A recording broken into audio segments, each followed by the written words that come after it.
A 14-year-old girl walks alone through freezing rain toward a table full of outlaw bikers, and none of them flinch.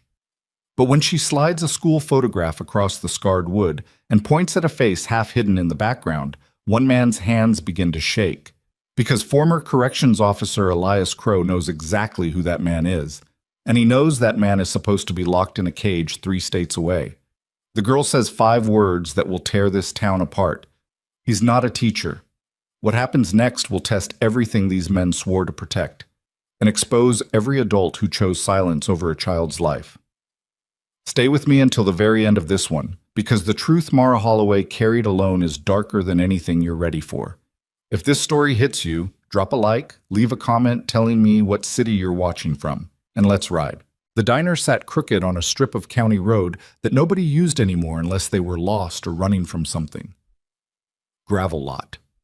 2 gas pumps that hadn't worked since the previous decade, a neon sign missing half its letters so it just read "Eat" in a sick orange glow against the afternoon sky that had gone the color of old concrete. Wind came off the flats carrying the smell of frozen dirt and diesel, and the temperature had been dropping since noon. Inside, the air was warm and stale. Coffee that had been sitting on the burner too long. Bacon grease. The faint chemical sweetness of the vinyl booth seats cracking along their seams.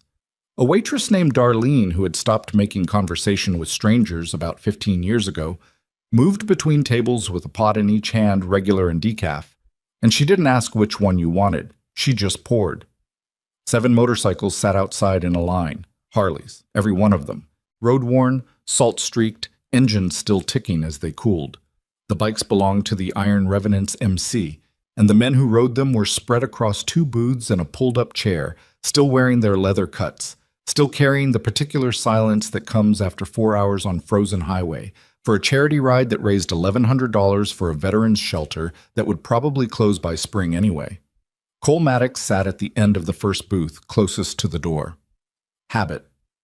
He was 53 years old with a face that looked like it had been carved out of something harder than bone and then left in the weather. Gray at the temples, a scar along his jawline from a piece of shrapnel he never talked about. He was the president of the Iron Revenants, not because he wanted the title, but because nobody else could carry it without breaking. He drank his coffee black and he watched the parking lot through the window, the way a man watches a tree line when he's been trained to expect what comes out of it. Beside him, Elias Crow sat with both hands wrapped around his mug, like he was trying to pull warmth through the ceramic into his knuckles. Elias was 47, lean, dark circles permanent beneath his eyes. He had been a corrections officer for 9 years at a state facility downstate before something happened that put him on the other side of a resignation letter and a bottle that took him 3 years to put down. He wore his cut like the other men wore theirs. Not like a costume, but like a second skin that had grown over wounds that wouldn't close any other way. He didn't talk much. When he did, people listened, because his voice carried the particular weight of a man who had seen what people do to each other in small rooms with locked doors. The other 5, Whistler, a mechanic from Bowling Green who lost 2 fingers to an IED in Fallujah. Dutch, who rode sweep and never took off his sunglasses even indoors. Tommy Raines, the youngest at 31, who still flinched at backfires. Big Phil, the sergeant-at-arms, who could bench 350 and cried every year on his daughter's birthday because he hadn't seen her in 6. And Roach, the road captain, who kept every map in his head and hadn't slept more than 4 hours straight since his second tour. They ate their food and didn't say much because the ride had been long and the cold had gotten into their bones, the way cold does when you stop being young enough to shake it off. Darlene refilled Cole's mug without asking. He nodded. That was the extent of the interaction. Then the door opened. The girl came in alone. No car in the lot behind her, no parent trailing 10 steps back checking a phone. Just a kid. 14, maybe. Hard to tell because she was small for her age, and the oversized hoodie she wore swallowed her frame like it was trying to hide her from the world. The hoodie was gray, damp from the rain that had started 10 minutes ago. Her sneakers were wet, the cheap kind that soaked through in seconds, and she left small wet prints on the linoleum as she walked. She didn't look at the menu board. She didn't look at Darlene. She looked directly at the table full of bikers, and she walked straight toward them with the kind of deliberate pace that had nothing to do with courage and everything to do with having run out of options. Big Phil saw her first. His hand stopped halfway to his mouth, fork suspended. Dutch lowered his sunglasses a quarter inch. Tommy straightened in his seat. The change in the air was immediate. Not aggressive, not defensive, but alert. The way animals become alert when something enters the clearing that doesn't belong. Cole set down his mug. The girl stopped at the edge of the table. Her hands were shaking. She was trying to hide it by keeping them inside the hoodie's front pocket, but the fabric trembled and gave her away. Her face was pale. Not sick pale. Scared pale. The kind of white that settles under the skin when the body has been running on adrenaline for too long, and the adrenaline is almost gone. She reached into the pocket of her hoodie and pulled out a photograph. Standard school picture, the kind taken every fall against a blue backdrop with bad lighting that made every kid look vaguely ill. She set it on the table in front of Elias Crow. Not Cole. Not the nearest man. She placed it specifically, deliberately, in front of Elias. Then she pointed at the background, at a figure standing near a doorway, half out of frame. A man in a collared shirt with a lanyard, caught mid-step, face turned just enough toward the camera to be identifiable if you knew what you were looking for. "He's not a teacher," she said. Her voice was steady, barely above a whisper, but steady, like she had practiced saying it, like she had rehearsed this moment in her head 100 times, standing in front of a mirror in whatever bathroom she could lock the door of, mouthing the words until they stopped feeling impossible. The table went quiet, not the comfortable quiet of men resting, a different quiet, the kind that fills a room when something cracks open that can't be closed again. Elias looked at the photograph. He didn't pick it up. He stared at it the way a man stares at a car wreck on the highway, unable to look away, unable to process what he was seeing, his brain running through every possible explanation and rejecting them one by one until only the truth remained. His hands tightened around the coffee mug. His knuckles went white. "Where did you get this?" he said. "School picture day? October?" The girl's jaw tightened. "He's been there since September. He does maintenance. Everyone calls him Mr. Ray." Elias closed his eyes, just for a second. When he opened them, something had changed behind them. Something old and dark and furious that he had spent years trying to bury under sobriety and silence and the simple rhythm of riding with men who didn't ask questions about the past. "His name isn't Ray," Elias said quietly. Cole looked at Elias. He didn't ask the question out loud. He didn't have to. They had ridden together long enough that the question traveled in the silence between them, a frequency only men who have bled together can hear. Elias met his president's eyes. "I processed him 7 years ago, downstate, 2 counts, minors." He paused. The muscle in his jaw worked. "He got 18 years. He shouldn't be out. He shouldn't be anywhere near a school." The girl, Mara, though none of them knew her name yet, stood perfectly still. She didn't cry. She didn't fidget. She watched Elias with an expression that was too old for her face, an expression that said she had already tried every door she could find, and every single one had been locked. "Nobody believes me," she said, not with self-pity, with the flat, exhausted certainty of someone stating a geographical fact. "The sky is gray. The ground is cold. Nobody believes me." Cole leaned forward. His voice was low, controlled, the way you speak to someone standing on a ledge. Not because you think they'll jump, but because you know the wind up there is loud, and you need to cut through it. "Sit down," he said. "Start from the beginning." Mara sat. Darlene appeared with a glass of water without being asked. Even Darlene, who hadn't made conversation in 15 years, recognized what was happening at that table. She set the water down and walked away and didn't come back. Mara Holloway was a foster child. She said it the way you'd say you were left-handed, not as a complaint, just as a fact that shaped everything else. She had been in the system since she was 9. 3 placements. The current one was a couple named the Burdens. She said the name without irony, though Tommy Raines caught it and something flickered across his face. Who lived in a subdivision on the east side of Ridgemont, a town of 12,000 people that had been slowly dying since the mill closed 8 years ago. The Burdens were fine. They fed her. They didn't hit her. They also didn't listen to her, because listening required effort, and effort required caring, and caring required seeing her as a person instead of a monthly check from the state.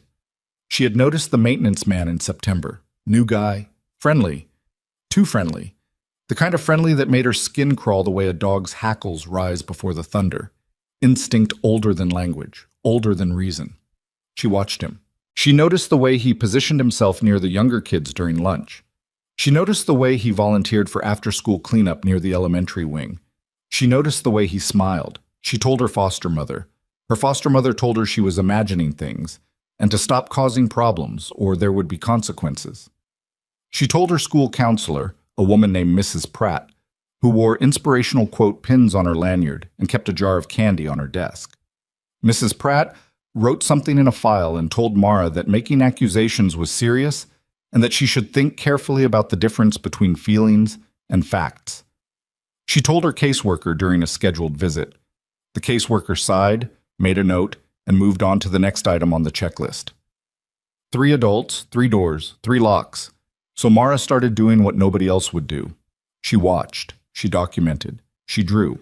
In a composition notebook she kept hidden inside her pillowcase, she sketched the maintenance man's routines, his schedules, the vehicles he used, the license plates she could read from the second-floor bathroom window. She mapped the hallways. She marked the blind spots in the security cameras. She noted dates, times, which kids he talked to, how long, whether anyone else was present. She was 14 years old and she was building a case because every adult in her life had decided it was easier to call her a liar than to face the possibility that a monster was walking freely through a building full of children. Elias listened to all of this without moving. His coffee went cold. His face was stone. But his eyes were burning, and the men who knew him could see it, and they knew what that fire meant because they had each carried their own version of it. The fury that comes not from being wronged yourself, but from watching someone small and defenseless be ground down by the machinery of indifference. When Mara finished talking, the silence lasted almost a full minute. Then Cole spoke. "What's his name, the one the school knows him by?" "Raymond Garris." Elias shook his head slowly. "Raymond Garris doesn't exist. His real name is Dale Sutter. The ID he's using is fabricated. I'd bet my life on it." "Can you prove it?" Cole asked. "I processed the man for 9 months. I know his face better than I know my own brother's."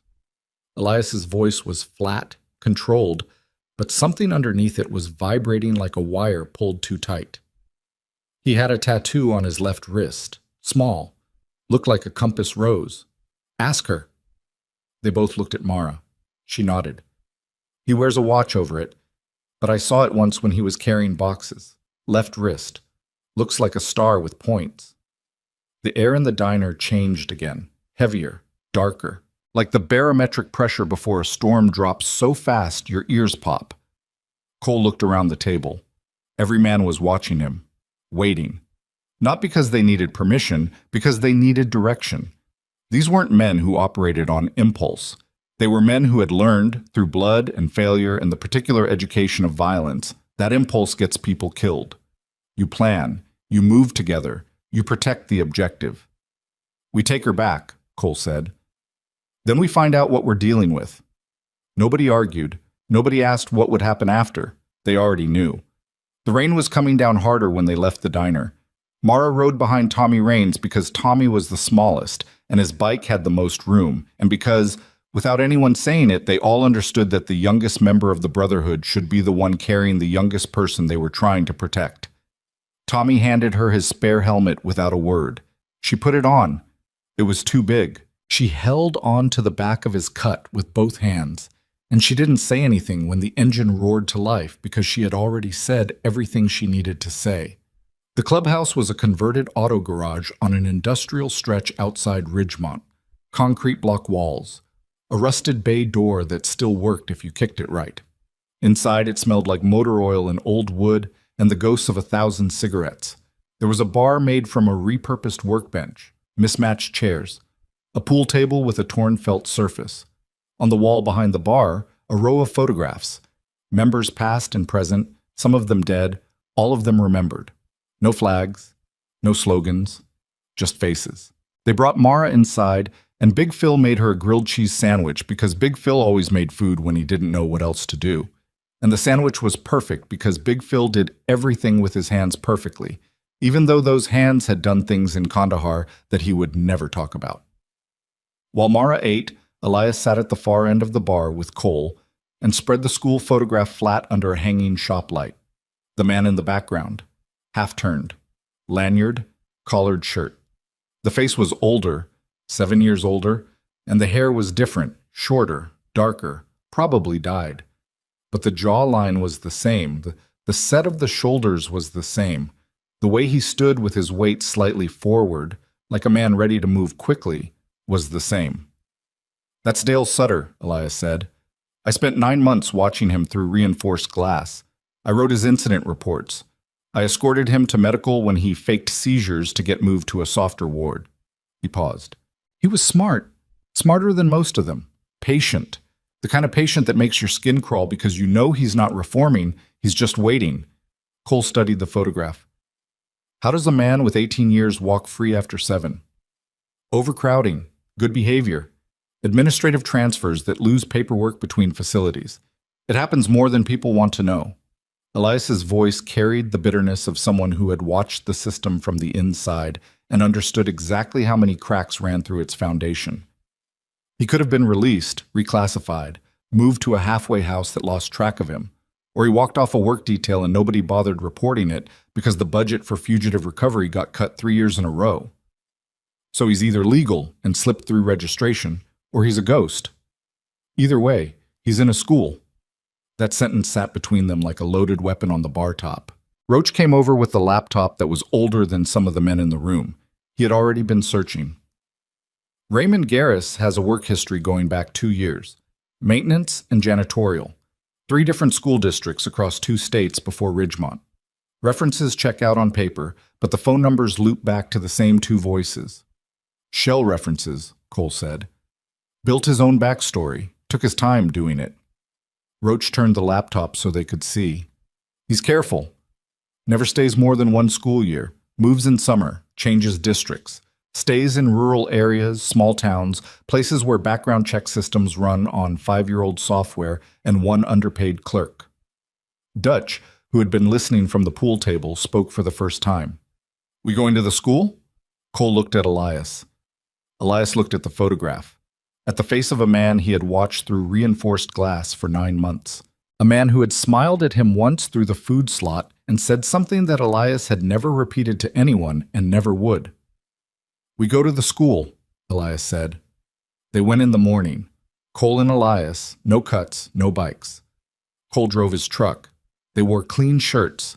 They looked like concerned community members because that's what they needed to look like, and because Cole understood that the world judged you by your surface before it ever bothered to learn your depth. Ridgemont Middle School was a flat brick building that looked like it had been designed by someone who had never met a child. Institutional lighting, hallways the color of old teeth, the kind of building where hope went to fill out paperwork and die quietly in a fluorescent-lit office. They asked to see the principal, a woman named Dr. Sandra Weeks. She kept them waiting 22 minutes in plastic chairs outside her office, which was a power move that Cole recognized and filed away without reaction. When they were finally shown in, Dr. Weeks sat behind a desk covered in neat stacks of paper and a framed degree from a university nobody had heard of, and she smiled the way people smile when they have already decided not to help you. "Gentlemen, what can I do for you?" Cole let Elias talk. Elias laid it out clean. The photograph, the identification, Dale Sutter's criminal history, the observation that a registered or unregistered predator was currently employed as a maintenance worker with unsupervised access to children in her building. Dr. Weeks listened. Her smile didn't waver. When Elias finished, she folded her hands on the desk. "Mr. Crow, I appreciate your concern, but Raymond Garris passed a full background check through our district's Human Resources Department. He has references, a clean work history, and excellent reviews from his supervisors. I'm not in a position to terminate an employee based on the personal suspicion of, forgive me, a private citizen with no official standing. I'm telling you I processed this man in a state correctional facility," Elias said. His voice was controlled, but the edges were starting to fray. 2 counts of predatory conduct with minors. He is using a false identity. And I'm telling you that our hiring process follows all state and federal guidelines. Dr. Weeks' smile tightened. If you have evidence, real evidence, not personal recollection, I suggest you contact law enforcement. In the meantime, I would advise you to be very careful about making accusations that could constitute defamation. She let that word hang. Defamation. A threat wrapped in a suggestion, wrapped in a smile. Cole spoke for the first time. A 14-year-old girl came to us because every adult she told treated her the way you're treating us right now. The smile vanished. Dr. Weeks' eyes went hard. If you're referring to Mara Holloway, I am aware of her history of making unfounded claims. She is a troubled young woman with documented behavioral issues. I would caution you against taking the word of a child with that kind of background over the professional judgment of trained educators. Cole stared at her. He didn't blink. He didn't raise his voice, but something in his expression made Dr. Weeks shift slightly in her chair, a movement so small it was almost invisible, the instinctive recoil of someone who has just realized that the person across from them is not afraid of anything in this room. "We're done here," Cole said. He stood up. Elias followed. At the door, Cole turned back. "When this breaks open, and it will, remember this conversation. Remember that you chose the comfortable answer." They walked out of the building into pale winter sunlight. Elias was shaking, not with fear, with the kind of rage that lives in the marrow, the kind you can't burn off or drink away or outrun on an open highway. The rage of a man who has just watched the system do exactly what it always does: protect itself. "She's not going to do anything," Elias said. "No. And if we go to local police, they'll call the school. The school will say we're making trouble, and Sutter, whoever he is, he'll know someone's looking. Yes. And he'll run.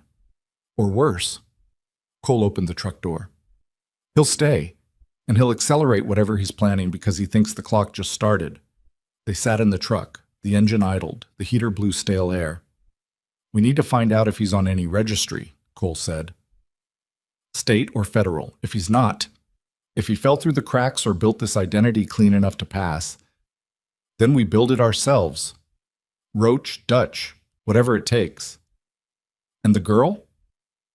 "She stays at the clubhouse until we know what we're dealing with. Whistler's got the spare room above the garage." Elias nodded. Then he said something quietly, almost to himself.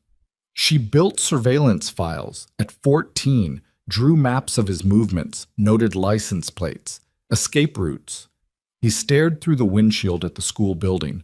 "That's not paranoia. That's survival training. She's done this before."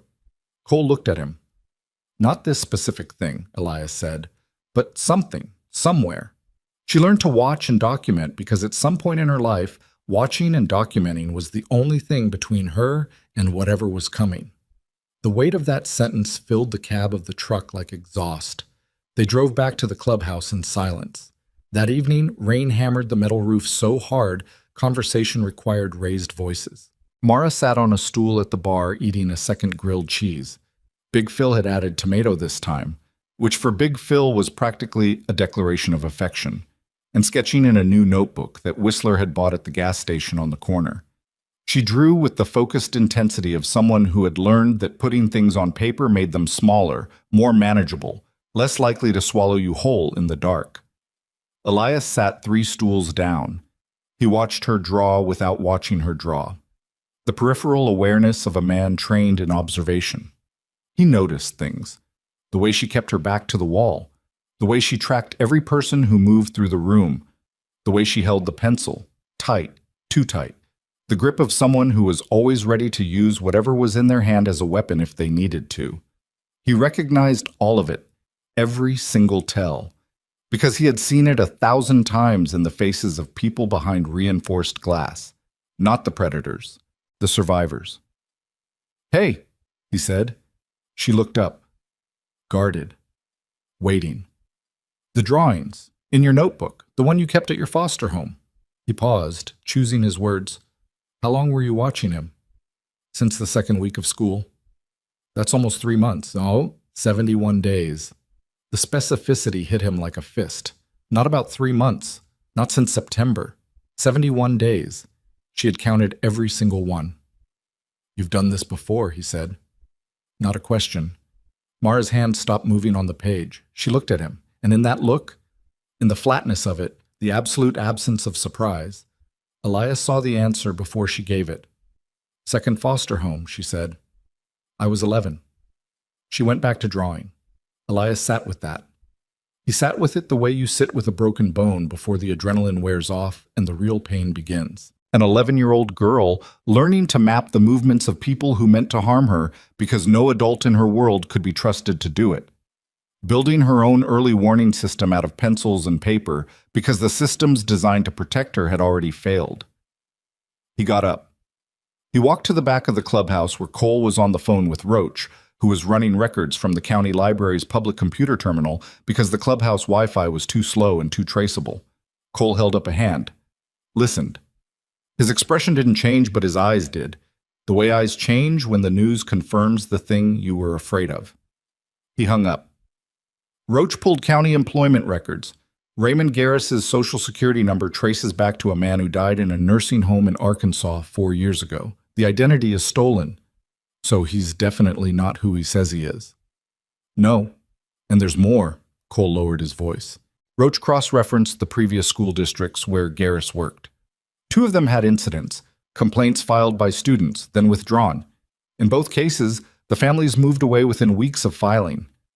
Elias felt the floor tilt beneath him. Not literally, but the sensation was the same, the sickening lurch of understanding that the thing you're dealing with is bigger and uglier and more practiced than you thought. "He's been doing this for years," Elias said, "and he's been getting away with it because nobody connects the dots between districts." They stood in the dim hallway between the main room and the storage bay. The rain on the roof was a constant roar. From the bar they could hear the faint scratch of Mara's pencil on paper. "We can't wait," Elias said. "If he knows someone's asking questions, if that principal tells him 2 men came in with a photograph—" "She won't," Cole said. "It would mean admitting she was warned. She'll bury it." "And if she doesn't?" Cole's jaw tightened. "Then we just made the most dangerous play in the book. We showed our hand to someone who's spent years learning how to disappear." The rain didn't stop. The night got colder. Mara fell asleep on the old couch in the common room with the notebook still open on her chest, pencil loosely gripped in her fingers. Big Phil covered her with a wool blanket that smelled like motor oil and campfire smoke and stood there for a moment, looking down at her, and the expression on his face was the one he only wore when he thought about his daughter, the one that contained every failure and every hope and every mile of distance that he couldn't close. Elias sat at the bar alone. He turned the school photograph over and over in his hands, the face in the background, the half-turn, the lanyard, the smile he couldn't see but could remember. 7 years ago, through the food slot, Dale Sutter had looked at him and said, "You know the best part about what I am, officer? There's always another town." Elias had buried that sentence for 7 years. Now it was back, and it had an address. At 6:47 the next morning, Tommy Raines pulled into the school parking lot on his bike and cut the engine. He sat there in the cold watching the building from across the lot, hands in his jacket pockets, looking like any other guy killing time. He watched the staff arrive. He watched the buses pull in. He watched the kids file through the front doors. At 7:12, a white utility van pulled into the maintenance lot behind the building. A man got out, collared shirt, lanyard, work boots. He moved with an easy, practiced normalcy that would have fooled anyone who wasn't looking for it. But Tommy was looking. And when the man reached for the building's side door, his jacket sleeve pulled back just enough to reveal his left wrist. A tattoo. Small, faded. A compass rose. Tommy didn't move. He didn't call anyone. He took one photo with his phone, checked it, and rode away. 20 minutes later at the clubhouse, he set the phone on the bar in front of Cole and Elias. "It's him," Elias said. "It's him," Tommy confirmed. Cole stared at the photo. Then he looked up at both of them. "Call everyone in. Church, 1 hour." The word went out. By 9 a.m., every member of the Iron Revenants was seated around the scarred wooden table in the back room. The door was closed. The room was silent except for the ticking of the old radiator and the distant sound of Mara's pencil on paper from the common room where Whistler was keeping her company. Cole stood at the head of the table. He didn't raise his voice. He never raised his voice. "This is what we know," he said, and he told them everything. When he finished, nobody spoke for a long time.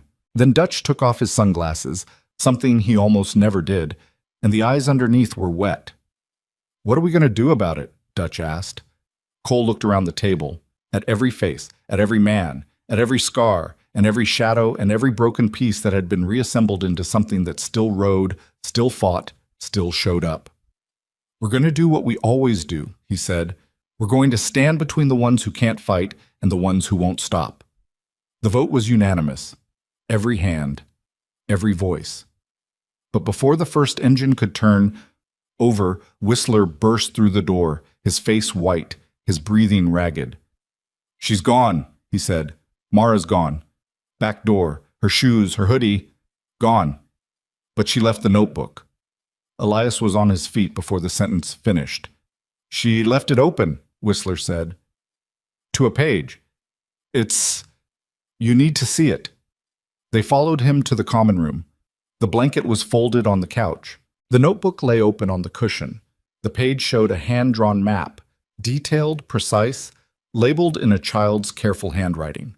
A building, a route, a schedule, and at the bottom, in block letters that pressed so hard into the paper, the pencil had nearly torn through, "He has another one. Building 4, tonight." Elias felt the blood drain from his face. She hadn't run away.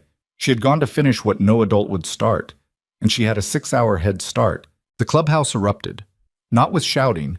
These weren't men who shouted when it mattered. It erupted with movement, with the scrape of chair legs on concrete, with the particular kinetic violence of trained bodies shifting from stillness to purpose in the space of a single breath. Elias was already at the back door, his hand on the frame, staring at the gravel lot behind the building as if the force of his gaze could pull Mara's footprints back into existence. Rain. Cold. The gravel was a mess of tire tracks and boot prints and puddles reflecting a sky the color of spent ammunition. No direction. No trail.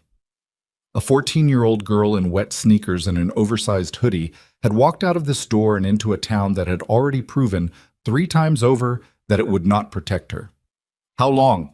Cole's voice came from behind him, flat and hard. Whistler was shaking, not from the cold, from the guilt that was already wrapping itself around his chest like a belt, cinching tighter with every second. "I went to the head. 5 minutes. Maybe 7. I came back and she was—" "How long, Whistler?" 30 minutes. Maybe 40. I thought she was sleeping. The blanket was 40 minutes. Cole looked at the sky, looked at the road, calculated the math the way he'd calculated fire zones and extraction windows in places with no names. A child on foot in a town this size. 40 minutes. 2 miles, maybe 3 if she was moving fast. But she wouldn't be moving randomly. The notebook said she knew exactly where she was going. "She folded the blanket," Big Phil said quietly from the doorway. Everyone turned. Phil was staring at the couch where Mara had slept. The blanket, folded with military precision. The notebook, placed open to the exact page she wanted them to find. The pencil, set parallel to the spine. She didn't run. She deployed. The word sat in the room like a grenade with the pin already pulled. Elias came back inside. His face was a mask, but the cracks were showing.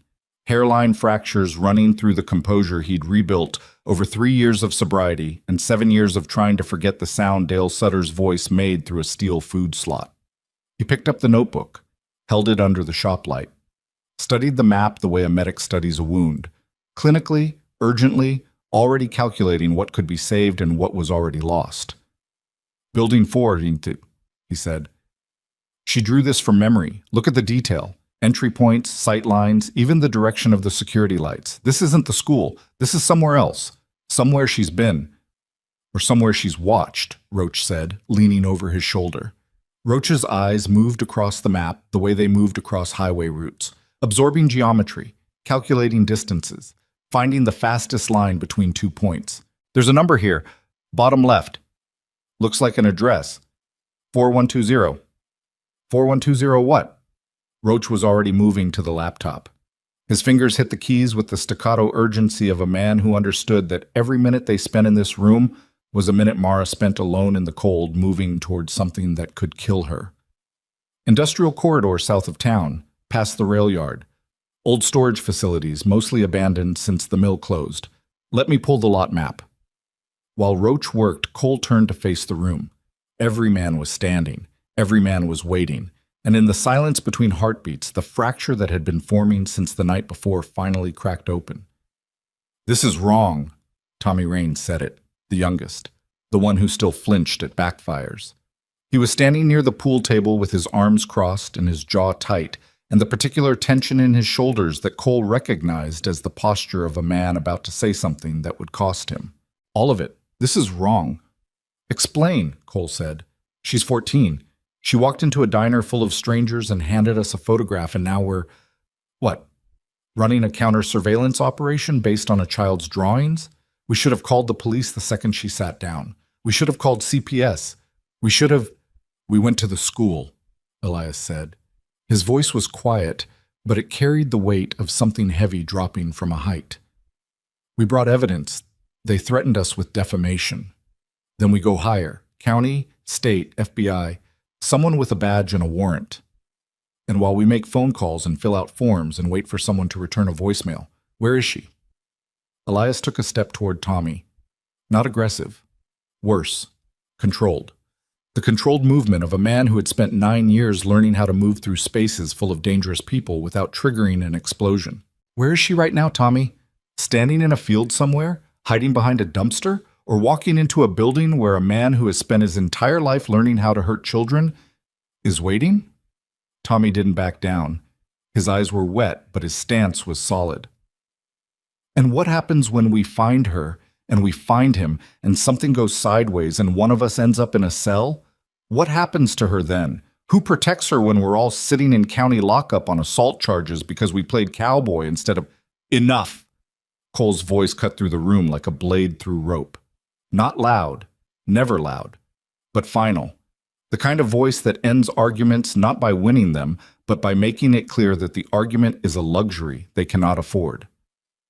Tommy's mouth closed, his jaw worked. He looked at the floor, then at the ceiling, then at Cole. "I'm not saying don't go. I'm saying think about what we're walking into, because this isn't a charity ride, and it isn't a bar fight. This is a child's life, and if we get this wrong—" "We won't," Cole said. "You don't know that." "No, I don't." Cole held Tommy's gaze. "But I know what happens if we don't move. And I've lived with that kind of knowing before. I won't do it again." The silence that followed was the kind that rewrites the air in a room. Tommy looked at Elias.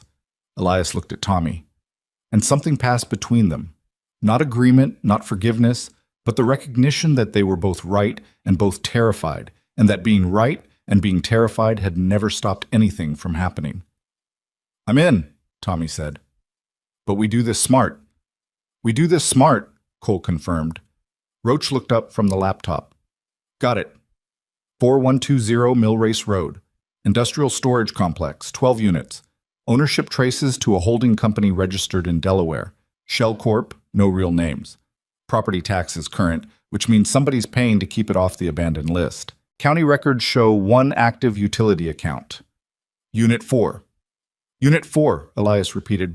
Building 4, that's what she wrote. Power's been on since August. Same month Sutter, started at the school. The room absorbed that. August. The man had secured the storage unit before he even applied for the job. He had prepared the ground, laid the infrastructure, built the nest before he started hunting. Cole pulled his phone from his cut. He dialed a number. It rang 4 times. 5. He hung up, tried again. This time a voice answered. Muffled, distant, the sound of someone who had been woken from sleep or something close to it.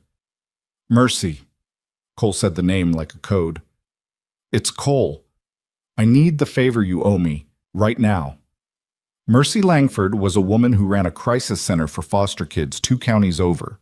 She was not a member of the Iron Revenants. She was not a biker. She was a 50-year-old former family court attorney who had burned every professional bridge she had when she testified against a judge who was rubber-stamping placements into known abusive homes. The iron revenants had helped her once, 3 years ago, when a man she'd testified against showed up at her center at 2 in the morning with a crowbar and a grudge. They had shown up first. They always showed up first. "I need you to make a call," Cole said. "To someone with a badge who isn't bought. Someone who will move on a tip without running it through a chain of command that leaks like a sieve." A pause. "How bad?" "As bad as it gets." Another pause. Longer. "I know someone. State police, criminal investigations. She doesn't play games and she doesn't owe anyone favors, which means she can't be called off. But Cole, if you're sending her into something, it better be real." "It's real." "Give me 20 minutes. Cole hung up. He looked at the room. "We move in 2 groups. Elias, Dutch, and Phil. You're with me. South Corridor, Mill Race Road. We find the building, we find Mara, we secure her. We do not engage the target unless there is no alternative. Tommy, Whistler, Roach, you sweep the school. If Sutter's there, you watch him. You don't approach. You don't speak to him. You keep eyes on him until I call." "And if he's not at the school?" Dutch asked. The question hung in the air like the aftertaste of something bitter. "Then he's somewhere else," Cole said. "And we better find Mara first." They rode. 4 bikes south, 3 north. The sound of 7 Harleys firing up simultaneously in a concrete garage is not a sound. It's a concussion, a physical force that you feel in your sternum and your teeth and the base of your skull. It rattled the windows. It shook the photographs on the wall behind the bar. And then they were gone, splitting at the intersection like a river dividing around a stone, each tributary carrying its own current of purpose and dread toward a destination that none of them could see clearly, but all of them could feel. The industrial corridor south of Ridgemont was a graveyard of commerce. Chain-link fences with rusted locks, loading docks where weeds grew through the cracks in the concrete, buildings with broken windows that stared out at the road like empty eye sockets. The mill that had once employed half the town stood at the far end, its smokestacks cold, its parking lot empty, its chain-link perimeter decorated with a real estate sign so faded by weather that the phone number was illegible. Mill Race Road ran parallel to the rail yard.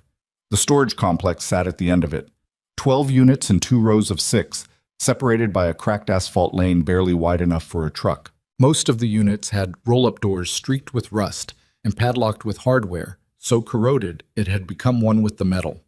Weeds pushed through every seam. A security light at the entrance flickered with the irregular rhythm of a dying heartbeat. Cole killed his engine a quarter mile out. The others followed. They walked the last stretch in silence, boots on wet gravel, breath visible in the cold air. Bill carried a bolt cutter in his left hand. Dutch had a flashlight.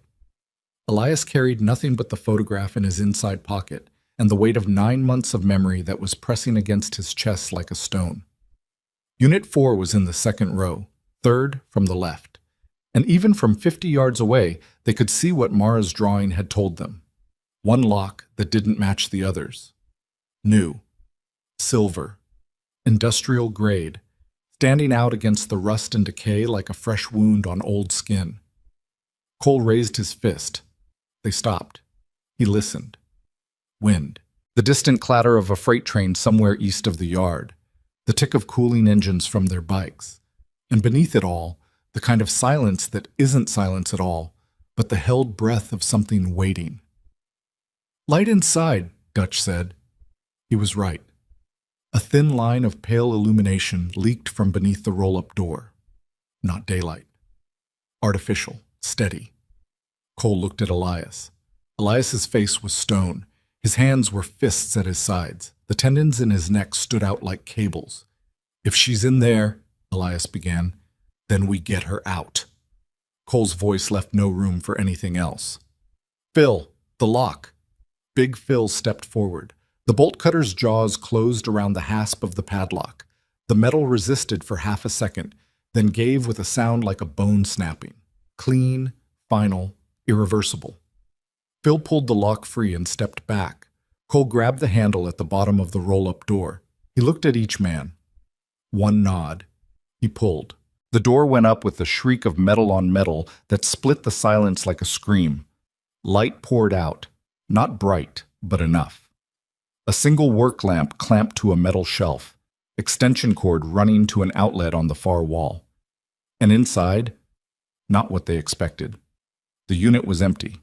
No furniture, no person, just concrete floor, metal walls, and the work lamp casting hard shadows across the space, but not entirely empty.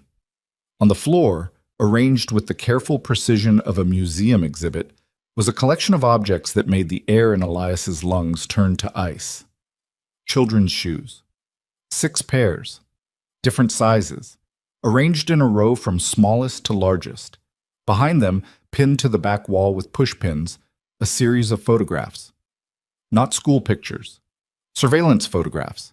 Children walking to buses, playing at recess, sitting on benches outside convenience stores, each one taken from a distance with a telephoto lens. Each one labeled on the back with a date and a first name written in small, neat handwriting. And in the corner, a sleeping bag, a camp stove, a jug of water, and a prepaid phone still plugged into a wall charger. He wasn't keeping anyone here. Not yet. This was preparation. This was the collection phase. The watching, the selecting, the patient construction of a hunting ground. Dale Sutter had done this before. Elias knew that, had read the case files, had seen the pattern. And here it was, laid out on a concrete floor like a blueprint for something unspeakable. Dutch turned away. He walked 3 steps toward the door and stopped and put his hands on his knees and breathed through his nose like a man trying not to vomit. Phil stood perfectly still, the bolt cutter hanging from one hand, staring at the shoes with an expression that was no longer an expression at all, but a window into something ancient and savage and absolutely controlled. Elias moved through the space. He didn't touch anything. Years of institutional training overrode everything else.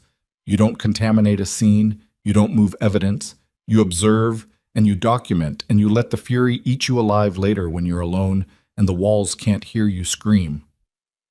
He looked at the photographs on the wall, counted them. 14. 14 children.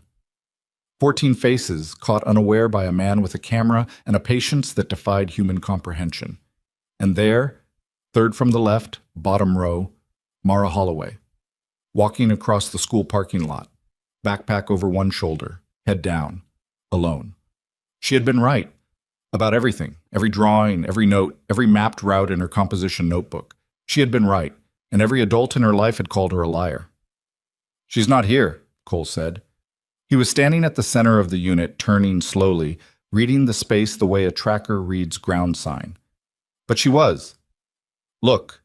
He pointed at the floor near the entrance. Wet sneaker prints. Small. Fresh. The water hadn't fully evaporated yet. "She came here," Elias said. "She knew about this place. She's been watching him watch them." But she didn't stay. Cole crouched beside the prints. They led in and then back out. A single set. No overlap, no hesitation. She had come in, seen what was here, and left. She saw this, and she kept moving. Kept moving where? Cole stood up.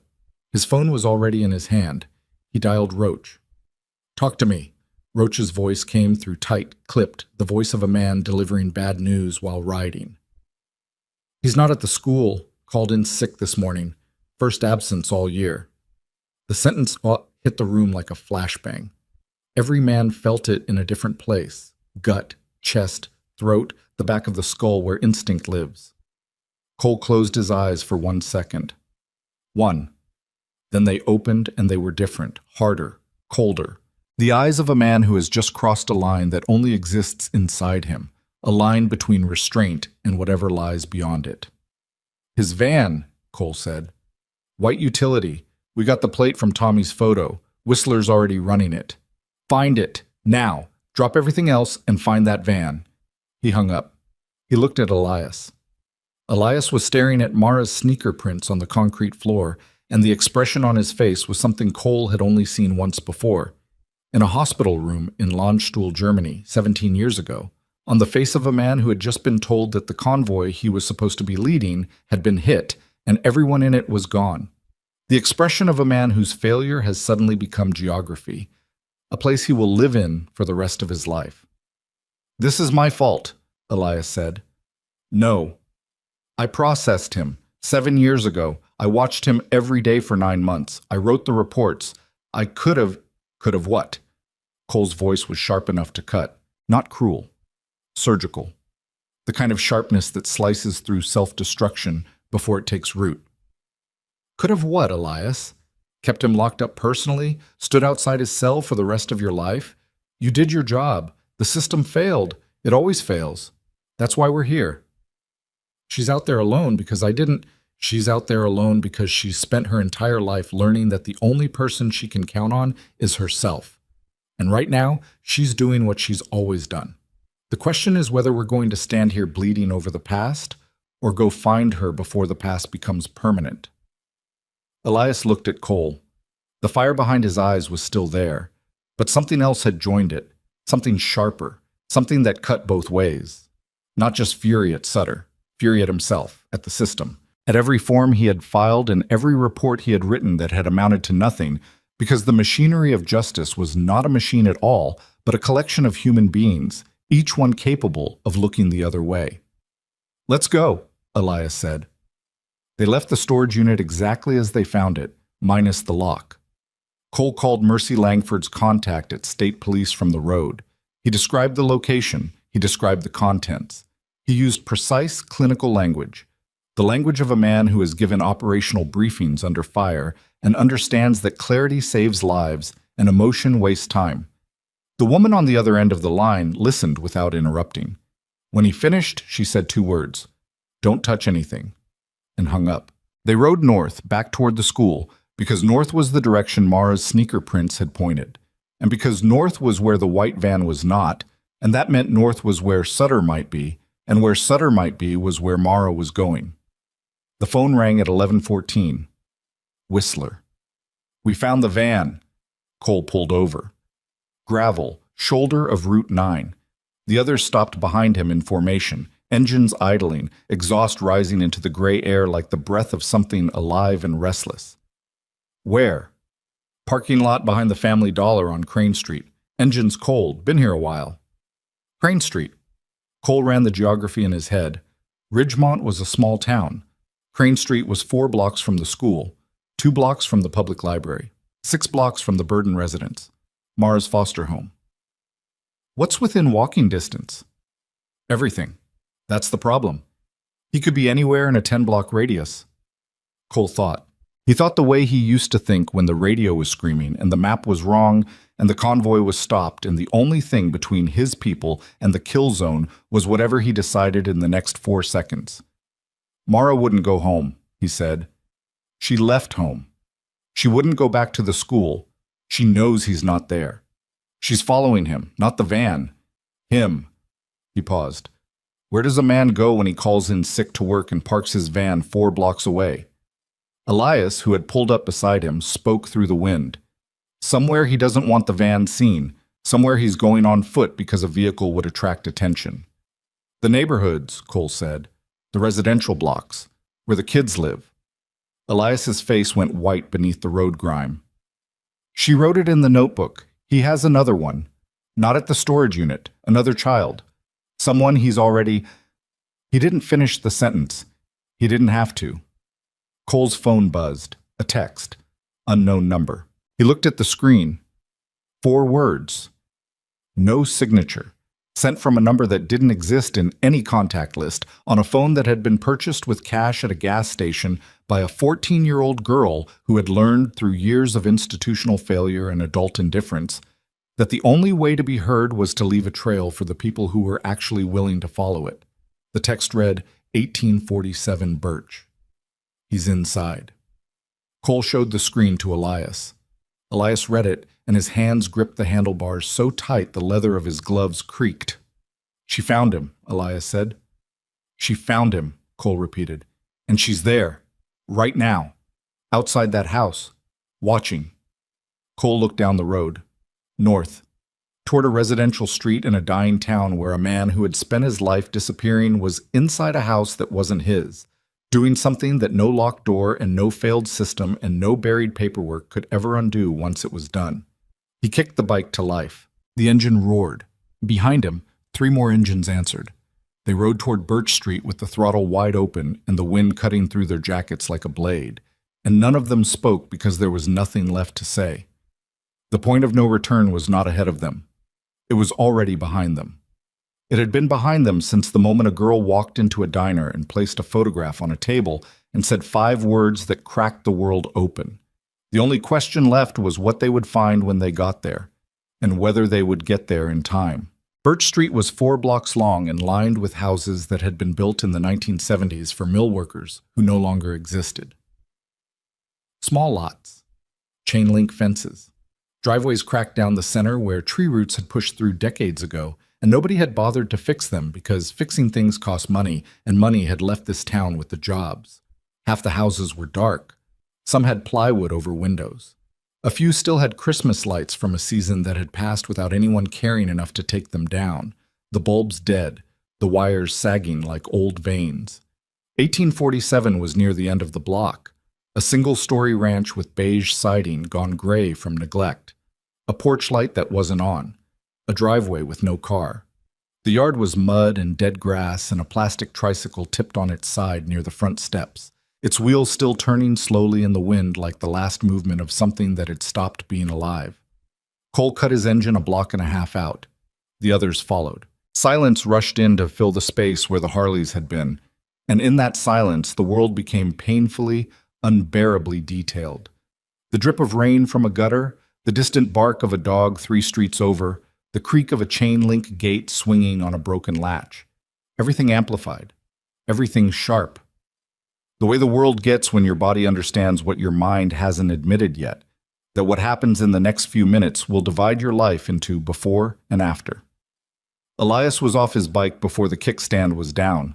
Cole caught his arm. Not hard. Firm.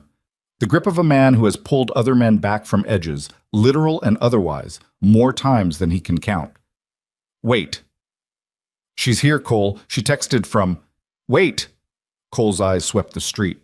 Houses, fences, parked cars, angles of approach, lines of sight. He wasn't seeing a neighborhood. He was seeing a terrain map, the same way he'd seen every piece of ground since the day his brain got rewired by 14 months of convoy duty in a place where every road was a question and every answer could kill you. We don't know what's inside. We don't know if he's armed. We don't know if there's another exit. There's a kid inside. There might be 2 kids inside, and one man who has spent his life making sure he's never caught. You want to go through that front door blind? Because I've gone through doors blind, and the people behind me paid for it. That stopped Elias. Not the logic, the pain beneath it. The way Cole's voice cracked on the word paid, a fracture so small you'd miss it if you didn't know him. But Elias knew him. They all knew him. And they all knew about the door in Ramadi that Cole went through first and came out of last and never talked about except once, 3 years ago, in a parking lot after a funeral, when he'd said 6 words to Elias and then walked away and didn't speak again for a week. Dutch, back of the house. Find the rear exit, cover it. Phil, stay on the street. If a vehicle approaches, any vehicle, you block it. Elias, you're with me. Dutch moved without a word.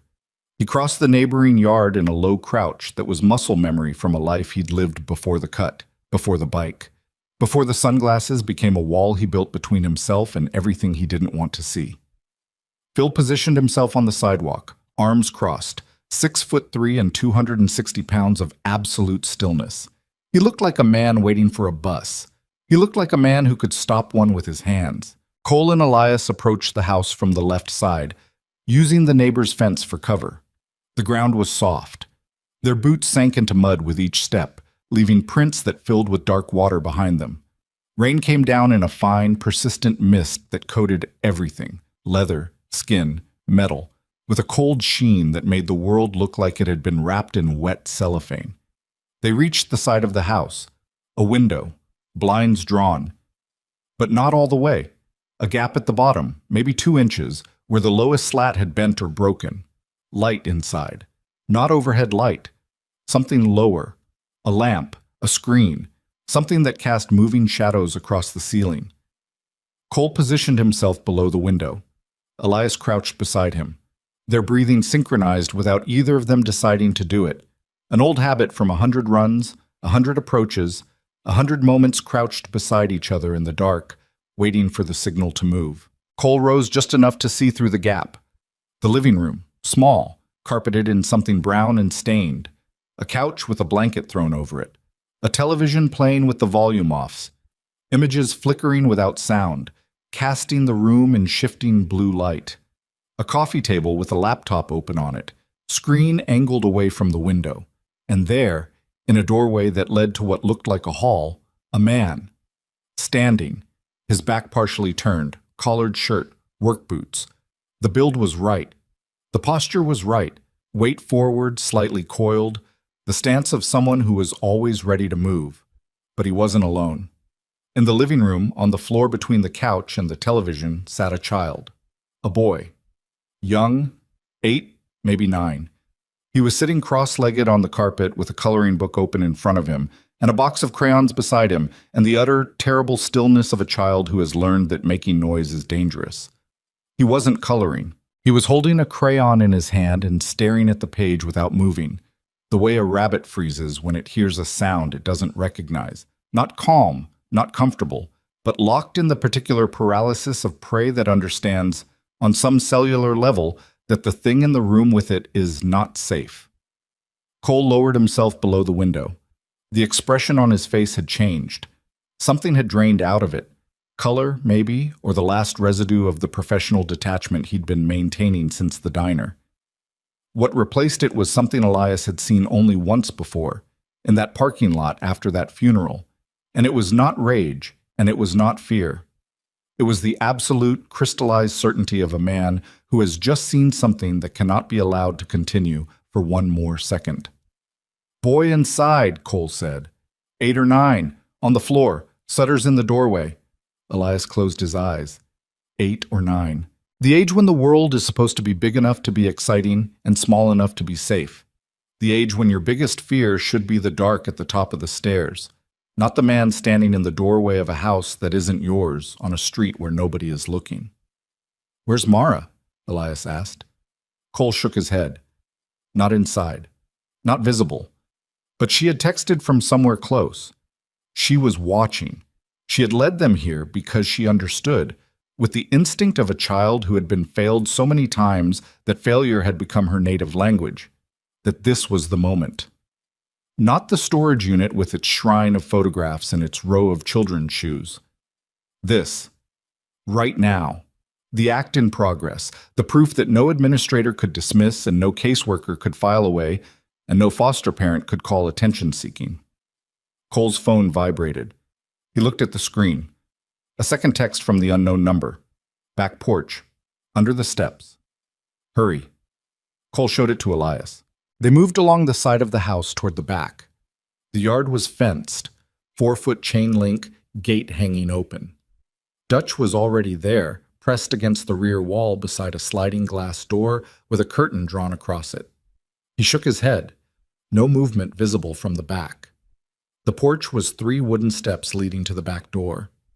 Beneath the steps, in the dark crawl space between the bottom stair and the muddy ground, a shadow moved. Elias crouched. Mara. The shadow shifted. A face appeared. Pale, streaked with mud, eyes wide but not panicked. She was lying flat on her stomach in the dirt beneath the porch, with her phone clutched in one hand and the other pressed flat against the ground, like she was trying to hold the earth in place. Her hoodie was soaked through. Her sneakers were gone. She'd taken them off to move quietly, and her socks were black with mud and something that might have been blood from where she'd cut her foot on something in the dark. "He brought the boy 20 minutes ago," she whispered. Her voice was controlled, steady, carrying the same flat precision it had carried in the diner. Pulled up in someone else's car. Not the van. A gray sedan. The boy was asleep, carried him inside. Asleep or drugged? Elias asked, and hated himself for asking because the question meant he already knew the answer and was hoping to be wrong. He wasn't moving right. His head was loose, like a puppet. Elias's stomach dropped. The sensation was physical, a weight plunging from his chest to his gut like a stone falling through water. Sedated. The boy had been sedated, which meant this wasn't an impulse. This was a plan.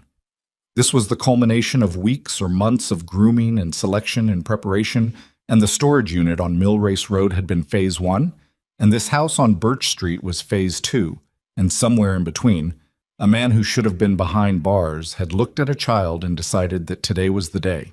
"Come out," Cole said softly. Mara shook her head. "Not yet. You need to know something first." "Mara?" "The house." Her voice dropped lower. Her eyes locked on Cole's with an intensity that belonged on a face 3 times her age. "It's not his. I checked the mailbox when I got here. The name on the mail is Burden." The word hit Elias like a physical blow. Burden. The foster family. Mara's foster family. "This is your foster parents' house?" Elias said. "They're rental. They own 2 properties. This one's been empty since October. They told the agency they were renovating it." Mara's jaw tightened. Something moved behind her eyes. Not tears, not fear, but the particular devastation of a child who has just confirmed the last hope she had was a lie. "He has a key. He didn't break in. He has a key." The silence that followed was not silence. It was the sound of understanding arriving, heavy, slow, inevitable, like a freight train you can hear for miles before it reaches the crossing. The Burdens, Mara's foster parents, the people the state had trusted to protect her. They hadn't just ignored her warnings. They had provided the location, the empty house, the key. They were part of it. Cole looked at Dutch. Dutch looked at the ground. His hands were shaking, a tremor so fine it was almost invisible. But it was there, the physical manifestation of a rage so deep it had bypassed the muscles that controlled his fists and gone straight to the nervous system itself. "How long have you known?" Cole asked Mara. "I wasn't sure until today. I thought maybe he broke in, maybe he picked the lock, but the alarm." She pointed toward the back door. A small keypad was visible through the glass, green light, disarmed. "You need the code for that. I only know it because I watched Mrs. Burden enter it once when she brought me here to pick up a box. 7,241. He punched it in without looking.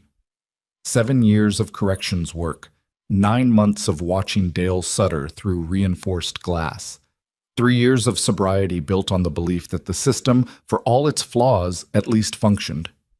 Elias felt all of it collapsing inward, folding in on itself like a building in demolition, controlled at first, then uncontrolled, then just rubble and dust and the ringing silence afterward. The Burdens weren't negligent foster parents who couldn't be bothered to listen. They were accomplices. They had taken in a foster child and simultaneously provided a convicted predator with a safe house. Whether they knew who Sutter really was or simply didn't care was a distinction that made no moral difference whatsoever.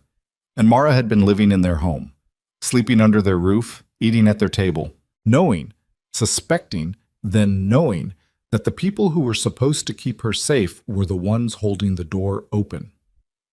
"Mara," Elias said. His voice came out wrong, too thick, too raw.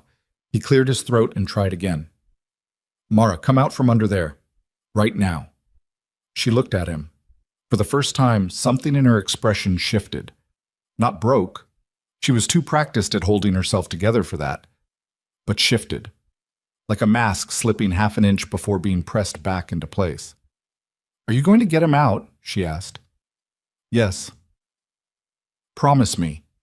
Elias looked at this girl, 14 years old, lying in the mud under a porch in wet socks with a cut on her foot, having spent the last 3 months building a case against a monster while living in the home of his collaborators, having tried 3 adults and been failed by all 3, having walked into a diner full of strangers as a last resort, having disappeared from the one place she felt safe to come here, alone, because she discovered there was another child and she couldn't live with herself if she didn't try.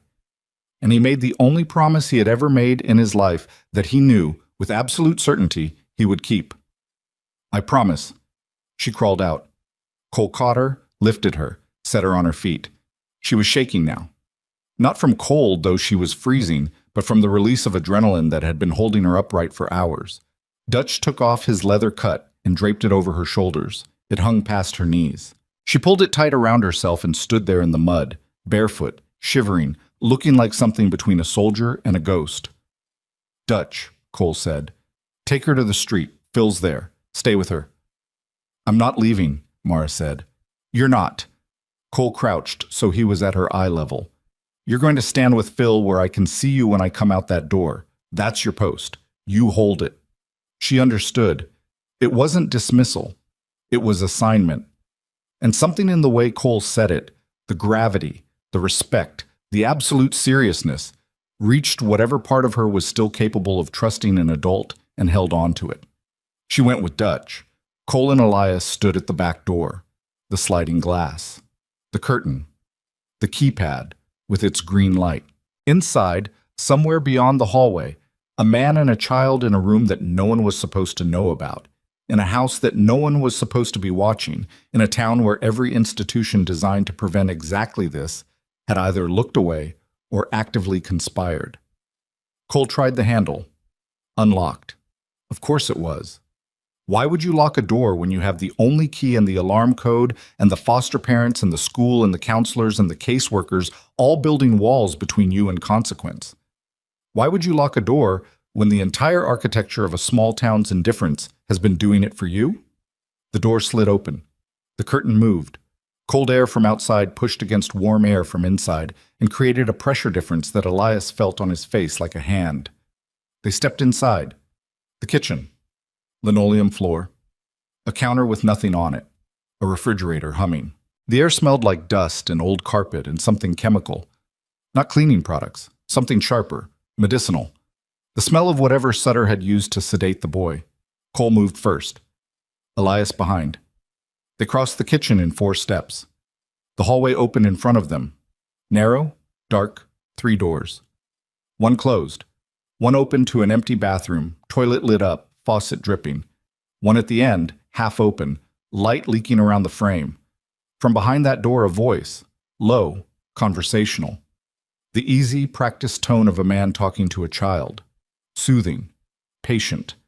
The voice of someone who had done this enough times that it had become routine, like a mechanic explaining to a customer what was wrong with their car.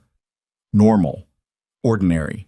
The normalcy of it was the most sickening thing Elias had ever heard, worse than any sound from any cell block. Worse than anything he'd encountered in 9 years of walking past cages full of men who had done terrible things. Because at least those men were behind bars. At least those men had been caught. At least the system had, for one brief moment, functioned. This man was free. This man was using a voice that sounded like a children's television host. And behind that door, a boy who should have been safe in his own home was sitting on the floor of a stranger's empty rental property, drugged, alone, listening to that voice. Cole put his hand on the door. Elias put his hand on Cole's forearm. They looked at each other. No words. A conversation conducted entirely in the silence between 2 men who had both been trained to enter rooms that contained things they didn't want to see. Cole's eyes asked the question. Elias's grip answered it, together. Cole pushed the door open. The room was a bedroom, empty except for a mattress on the floor. No frame, no sheets, just a bare mattress with a sleeping bag unrolled on it. The work lamp from the living room had been moved in here, clamped to a curtain rod, casting a harsh downward light that turned everything beneath it into sharp shadows and bright, unforgiven detail. The boy was on the mattress, still sitting, still holding the crayon.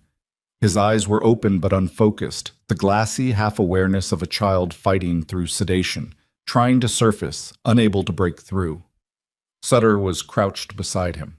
He looked up when the door opened, and in that moment, that fraction of a second between the door swinging wide and the first word spoken, Elias saw something on Sutter's face that he would carry for the rest of his life.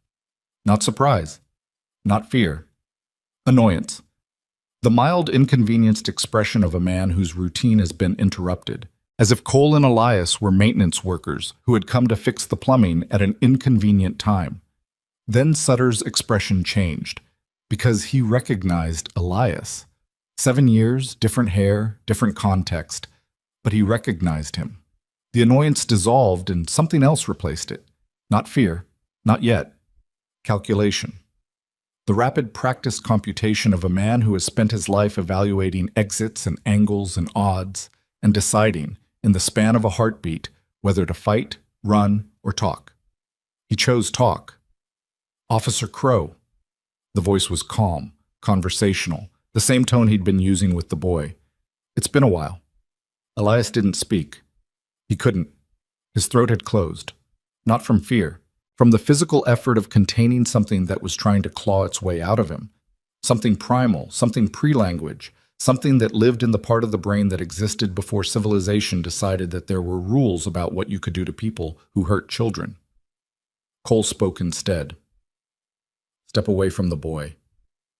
Sutter didn't move. He looked at Cole, looked at Elias, looked at the hallway behind them, calculating, always calculating. "This isn't what it looks like," Sutter said. "Step away from the boy."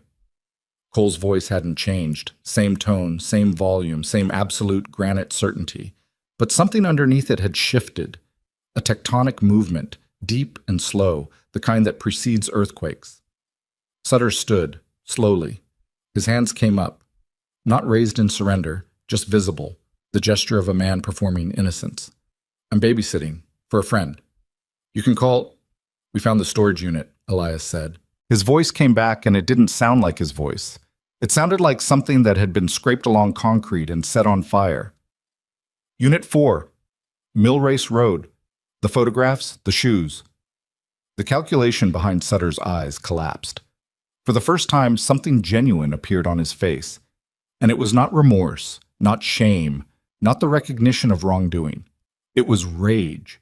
The cold, narcissistic fury of a man whose careful construction has been dismantled, whose meticulous planning has been undone, whose patient, years-long architecture of predation has been exposed not by any institution or investigation, but by a 14-year-old girl he had already cataloged and photographed and pinned to a wall. He moved. Not toward the door, not toward Cole or Elias. Toward the boy. A single fast step. The movement of a man reaching for leverage, for a shield, for the one piece of currency he had left in a room where everything else had been taken from him. Cole got there first. It wasn't technique, it wasn't training, it was something older than both. The raw, absolute refusal of a man who has spent his entire adult life standing between vulnerability and violence. Cole's body moved before his mind finished processing what was happening. He caught Sutter's arm at the wrist, redirected the momentum, and put himself between Sutter and the mattress in a motion so fluid it looked choreographed, but was in fact the product of a nervous system that had been rebuilt by combat into something that operated faster than thought. Sutter hit the wall. Not thrown, guided. The difference mattered. Cole didn't slam him. He placed him. Against the drywall, one hand on his chest, one hand still controlling the wrist. Controlled, precise. The minimum force necessary to create distance between a predator and his prey. But the fury behind that control, the fury that lived in Cole's forearms, in his locked jaw, in the tendons standing out on his neck like bridge cables, that was something else entirely. That was the fury of a man who had seen the tricycle in the front yard, the one with the wheel still turning in the wind, and had understood what it meant. That a child lived here. That a child had been brought here. That a child was sitting on a bare mattress on the floor of an empty house, holding a crayon and fighting through sedation while a man with a stolen name and a compass rose tattoo crouched beside him and used a voice that sounded like safety, but was anything but. "Elias," Cole said. "Get the boy." Elias moved to the mattress. He knelt. The boy looked at him with eyes that couldn't quite focus, swimming, drifting, fighting to stay on the surface of consciousness. Elias picked him up. The boy weighed nothing. He was small and warm, and his head fell against Elias's shoulder with the loose, terrible weight of a child who should have been asleep in his own bed instead of here, in this room, in this house, in this moment. Elias carried him out of the room, down the hallway, through the kitchen, out the back door and into the cold air and the rain that was still falling, falling, falling like the sky was trying to wash something away that couldn't be washed. Dutch was at the fence. He saw Elias. He saw the boy. His sunglasses were off. His eyes were red. "Call Mercy," Elias said. "Call her contact. State police. Now. Right now." Inside the house, Cole still held Sutter against the wall. The two men were alone. The lamp buzzed. The rain hit the window. Somewhere in the distance, a dog barked twice and stopped. You know what happens next, Cole said. Sutter looked at him. The calculation was back, slower now, more desperate. The math of a cornered animal running out of options. I want a lawyer. You'll get one. You'll get a cell and a number and a trial and everything the system gives people like you. But right now in this room, you're going to tell me one thing. Cole leaned closer, close enough to feel Sutter's breath, close enough to see the compass rose on his wrist, the ink faded but still readable, the points still sharp. How many? Sutter didn't answer. The shoes in the storage unit, 6 pairs, different sizes, different years. Cole's voice dropped to something barely above a whisper, and in that whisper was the full weight of every door he had ever gone through, every convoy he had ever led, every name he had ever memorized on a wall of photographs in a clubhouse that smelled like motor oil and grief. How many? Sutter smiled, and the smile was the worst thing in the room. Worse than the mattress, worse than the lamp, worse than the boy's loose head and the chemical smell and the coloring book with its untouched pages. The smile was the thing that told Cole everything he needed to know about the distance between the man pinned to this wall and anything resembling humanity. More than you'll find, Sutter said. Cole's hand trembled, once. A single vibration that traveled from his wrist to his shoulder and disappeared. He breathed in, he breathed out. Then he heard the sirens. They came from the north. 2, 3, no, 4 distinct vehicles, their lights painting the walls of the houses red and blue in a rhythm that was not beautiful, but was, in this moment, the closest thing to beauty that existed in the world. Mercy's contact had moved fast. State police, criminal investigations, the people who didn't answer to the school board or the county administrators or the foster care agency that had placed a child in a home owned by collaborators. Cole stepped back. He released Sutter's wrist. He looked at the man who had smiled and said more than you'll find, and he made a decision that would cost him more than any bullet or any blast or any door he had ever walked through. He let the system have him, not because he trusted the system, not because he believed it would work, but because a girl named Mara Holloway had spent 71 days building a case that was meticulous and devastating and irrefutable.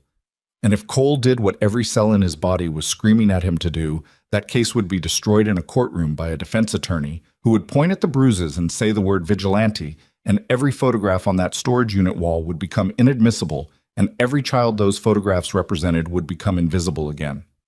So he let the system have him. He stepped back and he watched the sirens paint the walls, and he waited for the boots on the porch and the voices at the door and the machinery of law to grind forward in its slow, imperfect, agonizing way.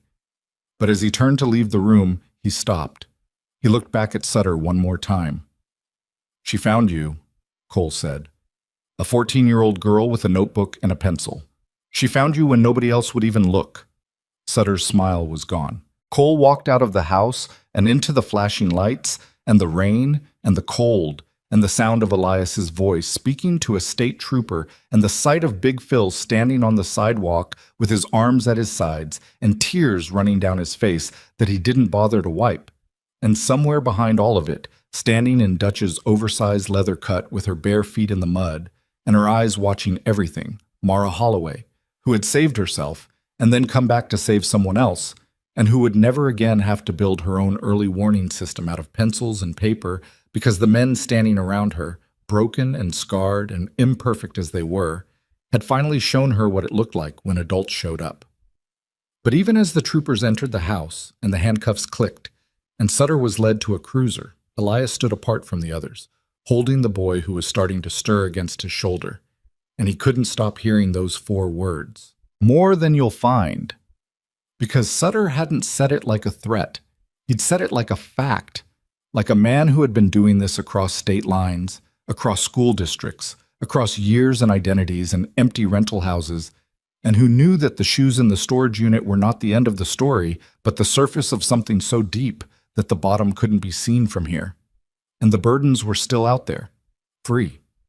Unaware that their empty house had been breached and their monster had been caught and their foster child, the one they had called a liar, the one whose warnings they had buried, the one who had slept under their roof while they held the door open for a predator, had just cracked open a case that would grow and grow and grow until it swallowed everything they had built their comfortable, complicit lives upon.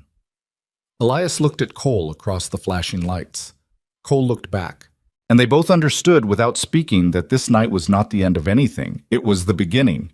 And the thing that was beginning was bigger than one man and one town and one brotherhood of bikers who had sworn to stand between innocence and darkness. It was the kind of beginning that changes everyone it touches. And not all of them would survive it the same way they went in. The boy's name was Lucas Devane. He was 8 years old. He weighed 53 pounds. Elias knew this because the paramedics said it out loud while calculating the dosage for whatever Sutter had given him, and the number lodged itself in Elias's brain like a piece of shrapnel. Small, sharp, impossible to remove. 53 pounds. The weight of a second grader. The weight of a life that had been lifted off a bare mattress in a dark room by a man whose hands hadn't stopped shaking since. They took Lucas to Ridgemont General in the back of an ambulance that pulled away without sirens because the boy was stable. Just sedated, just drugged by a man who had done this so many times that he knew the exact dosage for a child who weighed 53 pounds. Elias watched the ambulance until its taillights dissolved into the rain. Then he stood in the street and breathed and tried to remember what his therapist had told him about grounding techniques, about 5 things you can see, 4 things you can touch. But the only thing he could see was the mattress, and the only thing he could touch was the ghost of that boy's weight against his shoulder.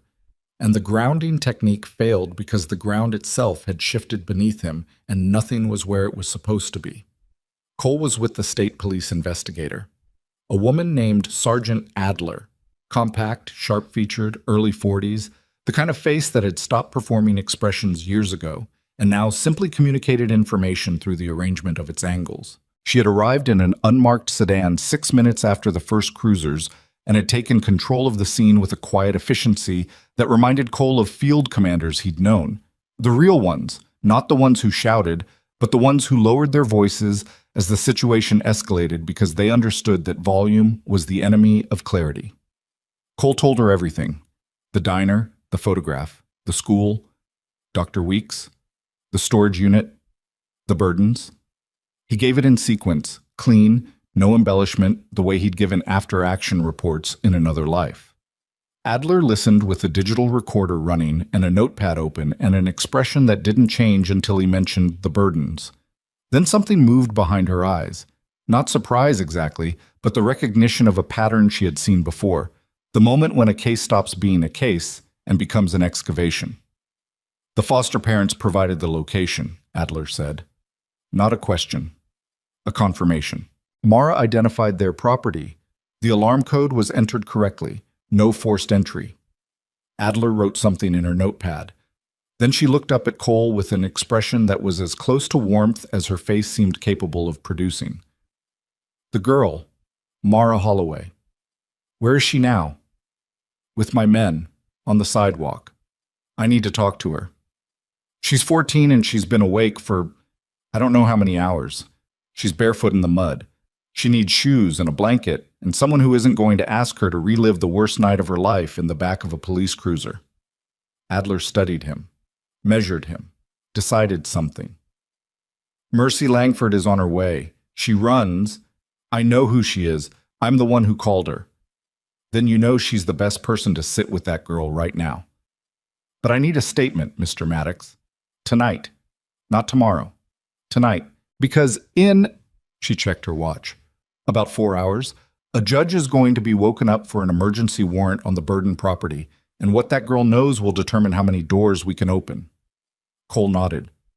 He looked across the street to where Mara stood between Big Phil and Dutch, still wearing Dutch's cut, still barefoot, still watching everything with those eyes that had seen too much and remembered all of it. Phil had found a pair of wool socks somewhere, his own, probably, pulled from the saddlebag where he kept a change of clothes for the nights he couldn't face going home to an empty apartment.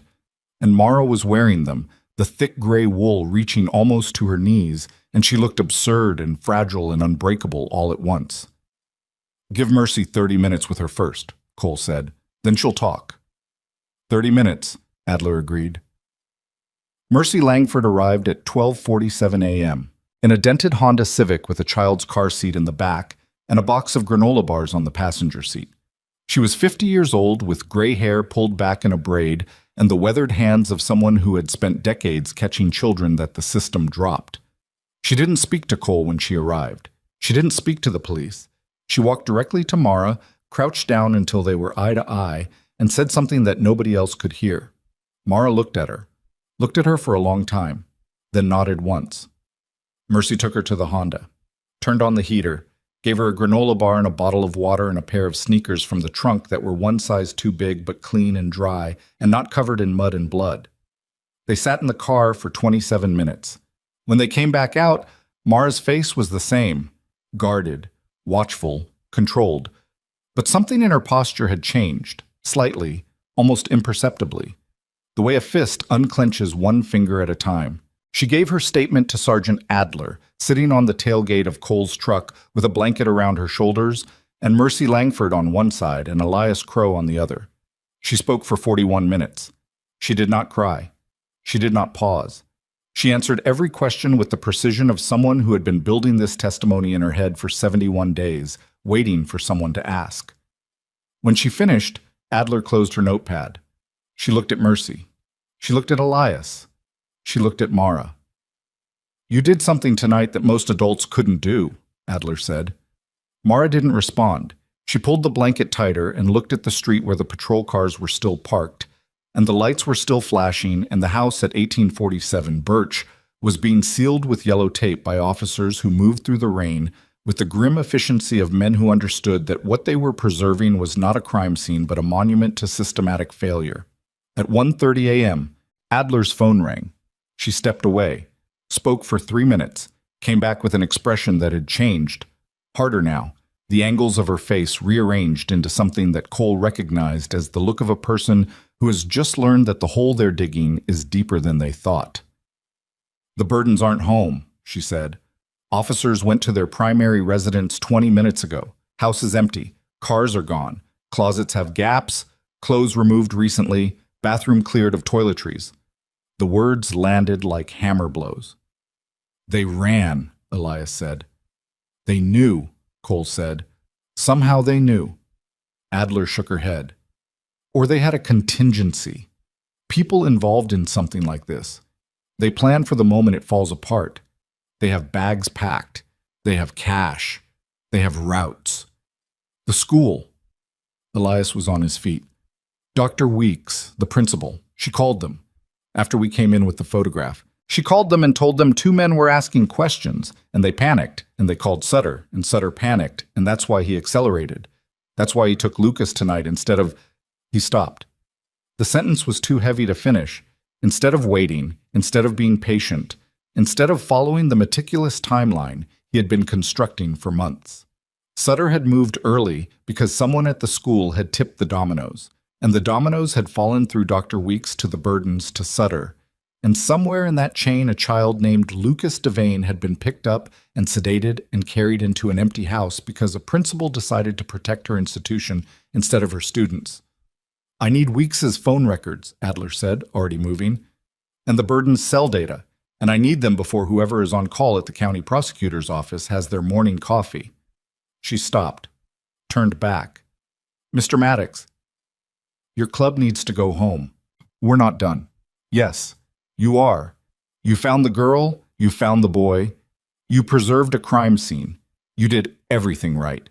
But from this point forward, this is a criminal investigation involving a fugitive sex offender, accessory foster parents, and a potentially complicit school administrator. And if any of you are within 100 yards of the Burden family when we find them, a defense attorney will use your presence to blow holes in my case that I will never be able to repair." Cole looked at her. She was right. He knew she was right. Every year he'd spent in uniform, every operation he'd run, every briefing he'd attended had taught him the same lesson. The moment the mission transitions from rescue to prosecution, the rescuers become liabilities. Their presence contaminates. Their emotions compromise. Their desire for justice, real, earned, righteous justice, becomes the weapon that the other side uses to make justice impossible. He hated it. He hated it the way you hate the laws of physics when they tell you that the bridge you need to cross won't hold your weight. Not because the laws are wrong, because they're right. "Tommy," Cole said without turning around. Tommy was there. He'd been there the whole time, standing at the edge of the light, watching, listening, carrying the argument he'd made at the clubhouse. The one about playing cowboy, the one about ending up in cells, and watching it prove itself wrong and right simultaneously. Take Mara to the clubhouse. Whistler and Phil go with you. She doesn't leave your sight. What about Mercy? Tommy asked. Mercy comes too. She stays with Mara until the state assigns a new emergency placement. And us? Dutch asked. He had put his sunglasses back on even though it was the middle of the night. The habit was armor. Cole understood that. We wait. Cole looked at Adler. We wait and we let the sergeant do her job. And we trust that the system will work because a 14-year-old girl built a case so airtight that not even a bought judge could tear it apart. Adler met his gaze. Something passed between them. Not agreement, not trust, but the mutual recognition of two people who had both spent their lives inside systems that failed more often than they succeeded, and who both kept showing up anyway because the alternative was to stop, and stopping meant the failures became permanent. The club split. Tommy, Whistler, Phil, and Mercy took Mara north toward the clubhouse. Dutch and Roach followed Cole south to the industrial corridor where their bikes were parked. The street emptied. The rain continued. The lights kept flashing against the walls of 1847 birch, painting the same pattern over and over. Red, blue, the heartbeat of a house that had been dead for months and was only now being autopsied. At the clubhouse, Mara slept, not on the couch this time. In the room above the garage that Whistler had cleared out and furnished with an air mattress and a clean sleeping bag and a lamp that he left on because he understood, without being told, that a girl who had spent months mapping the movements of a predator would not want to be in the dark. Mercy sat in a chair beside the door. She didn't sleep. She hadn't slept through a case night in 20 years. She sat with her hands folded in her lap and her eyes open, and the particular vigilance of a woman who had built her entire life around being the person in the room who stayed awake. At 4:15 a.m., Cole's phone rang. Adler. We found the Burdens. Cole sat up on the clubhouse couch where he'd been lying with his boots on, and his eyes closed and his mind running through scenarios the way it used to run through mission parameters, endlessly, compulsively, testing every variable for the one that would fail. Where? Motel off I-74, 60 miles west. They were paying cash under a false name. The motel clerk recognized the vehicle description from the BOLO. Are they talking? A pause. The kind of pause that contains information in its shape, like the negative space in a photograph. He is, she isn't. The husband. Gerald Burden. He started talking before the Miranda was finished. Fell apart. The kind of man who participates in something monstrous and then crumbles the second the lights come on. Another pause. He's giving us everything. How long they've known Sutter. How many properties they've provided. How many cities. How many cities? 4 over 6 years. They followed Sutter, or he followed them. I'm not sure which yet. They would apply for foster care certification in a new city, establish themselves, provide housing, and Sutter would come in behind them with a new identity and access the schools through maintenance contracts. Cole sat in the dark clubhouse listening to the architecture of a horror that was larger and more organized and more patient than anything he had imagined, and he felt something inside him shift. Not break, not collapse, but recalibrate. The way a compass needle swings when you realize north isn't where you thought it was. This wasn't one man in one town.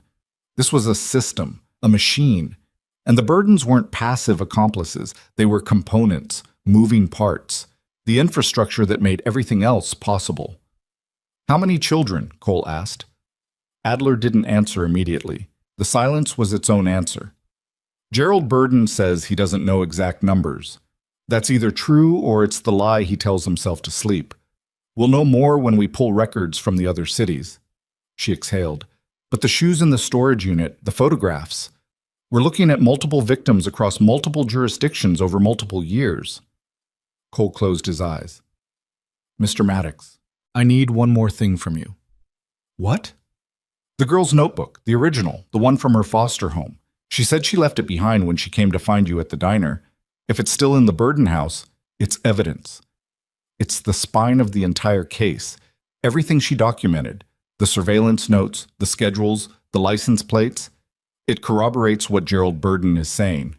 Without it, his testimony is uncorroborated, and a halfway competent defense attorney will have him recanting by the arraignment. Cole thought about the Burden house. Primary residence, east side of Ridgemont. He thought about a composition notebook hidden inside a pillowcase on a bed in a room that had never been a home. He thought about a 14-year-old girl who had built a weapon out of paper and pencil lead, and the kind of patience that only comes from learning, at 11 years old, that watching is the only power you have. "I'll get it," Cole said. "That's not what I'm asking. I'm asking you to tell me where it is. I'll get a warrant." A warrant takes hours. The Burdens knew people in this town. Friends, neighbors, anyone could walk into that house and clear it out before your warrant comes through. "Mr. Maddox, 30 minutes. I'll have it for you in 30 minutes, and I'll walk it straight to you at the Birch Street scene.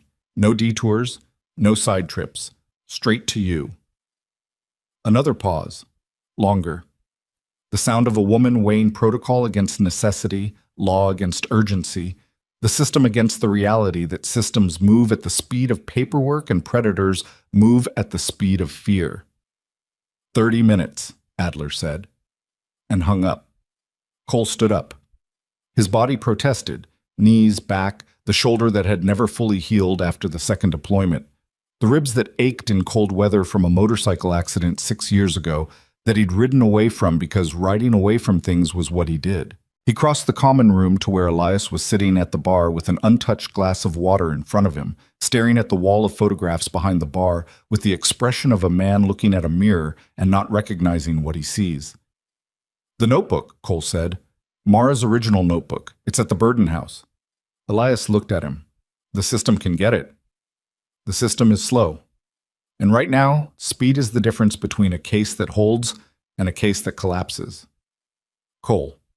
Elias's voice was careful, measured, the voice of a man who has lived through the moment where the right thing and the legal thing diverge, and who knows, from experience, that choosing between them leaves scars either way. "If we enter that house, I enter that house, alone. I know what it looks like. I know the risk. And I know that if that notebook isn't in Adler's hands by sunrise, every child on that storage unit wall, but every pair of shoes, every photograph, every name Gerald Burden is giving up right now becomes a case that never gets tried because the evidence chain has a gap the size of a composition notebook." Elias stared at him. The water in his glass was perfectly still. The clubhouse was perfectly quiet. Somewhere upstairs, Mara was sleeping in a room with the light on, and somewhere 60 miles west, a man named Gerald Burden was dismantling his own life sentence by sentence. And somewhere in a county lockup, Dale Sutter was sitting in a cell that was not so different from the one Elias had watched him through for 9 months.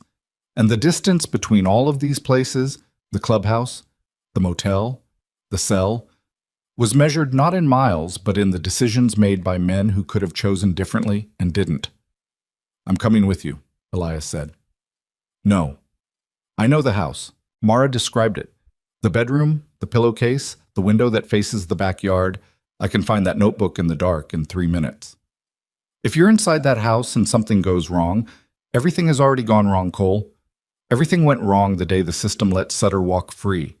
Everything went wrong when the Burdens passed a background check. Everything went wrong when Dr. Weeks heard a 14-year-old girl ask for help and decided she was the problem." Elias stood up. The water in his glass trembled with the movement and went still again. "I'm not staying behind. Not on this." Cole looked at him, saw the fire, saw the damage, saw the particular combination of fury and grief and determination that had kept Elias upright through 3 years of sobriety and 7 years of silence, and one night that had torn all of it open and left him standing in the wreckage with nothing to hold on to except the promise he had made to a girl lying in the mud under a porch. 3 minutes, Cole said. 3 minutes. They rode. 2 bikes. The streets were empty. Ridgemont at 4:30 in the morning was a town that didn't exist. No cars, no pedestrians, no lights except the sodium vapor street lamps that cast everything in a jaundiced yellow that made the world look sick. The engines were loud in the silence, offensively loud. the sound bouncing off storefronts and empty parking lots and coming back to them like an echo of something that had already happened. The Burden house was on Maple Court, a cul-de-sac. 4 houses, all similar. Ranch style, vinyl siding, attached garages.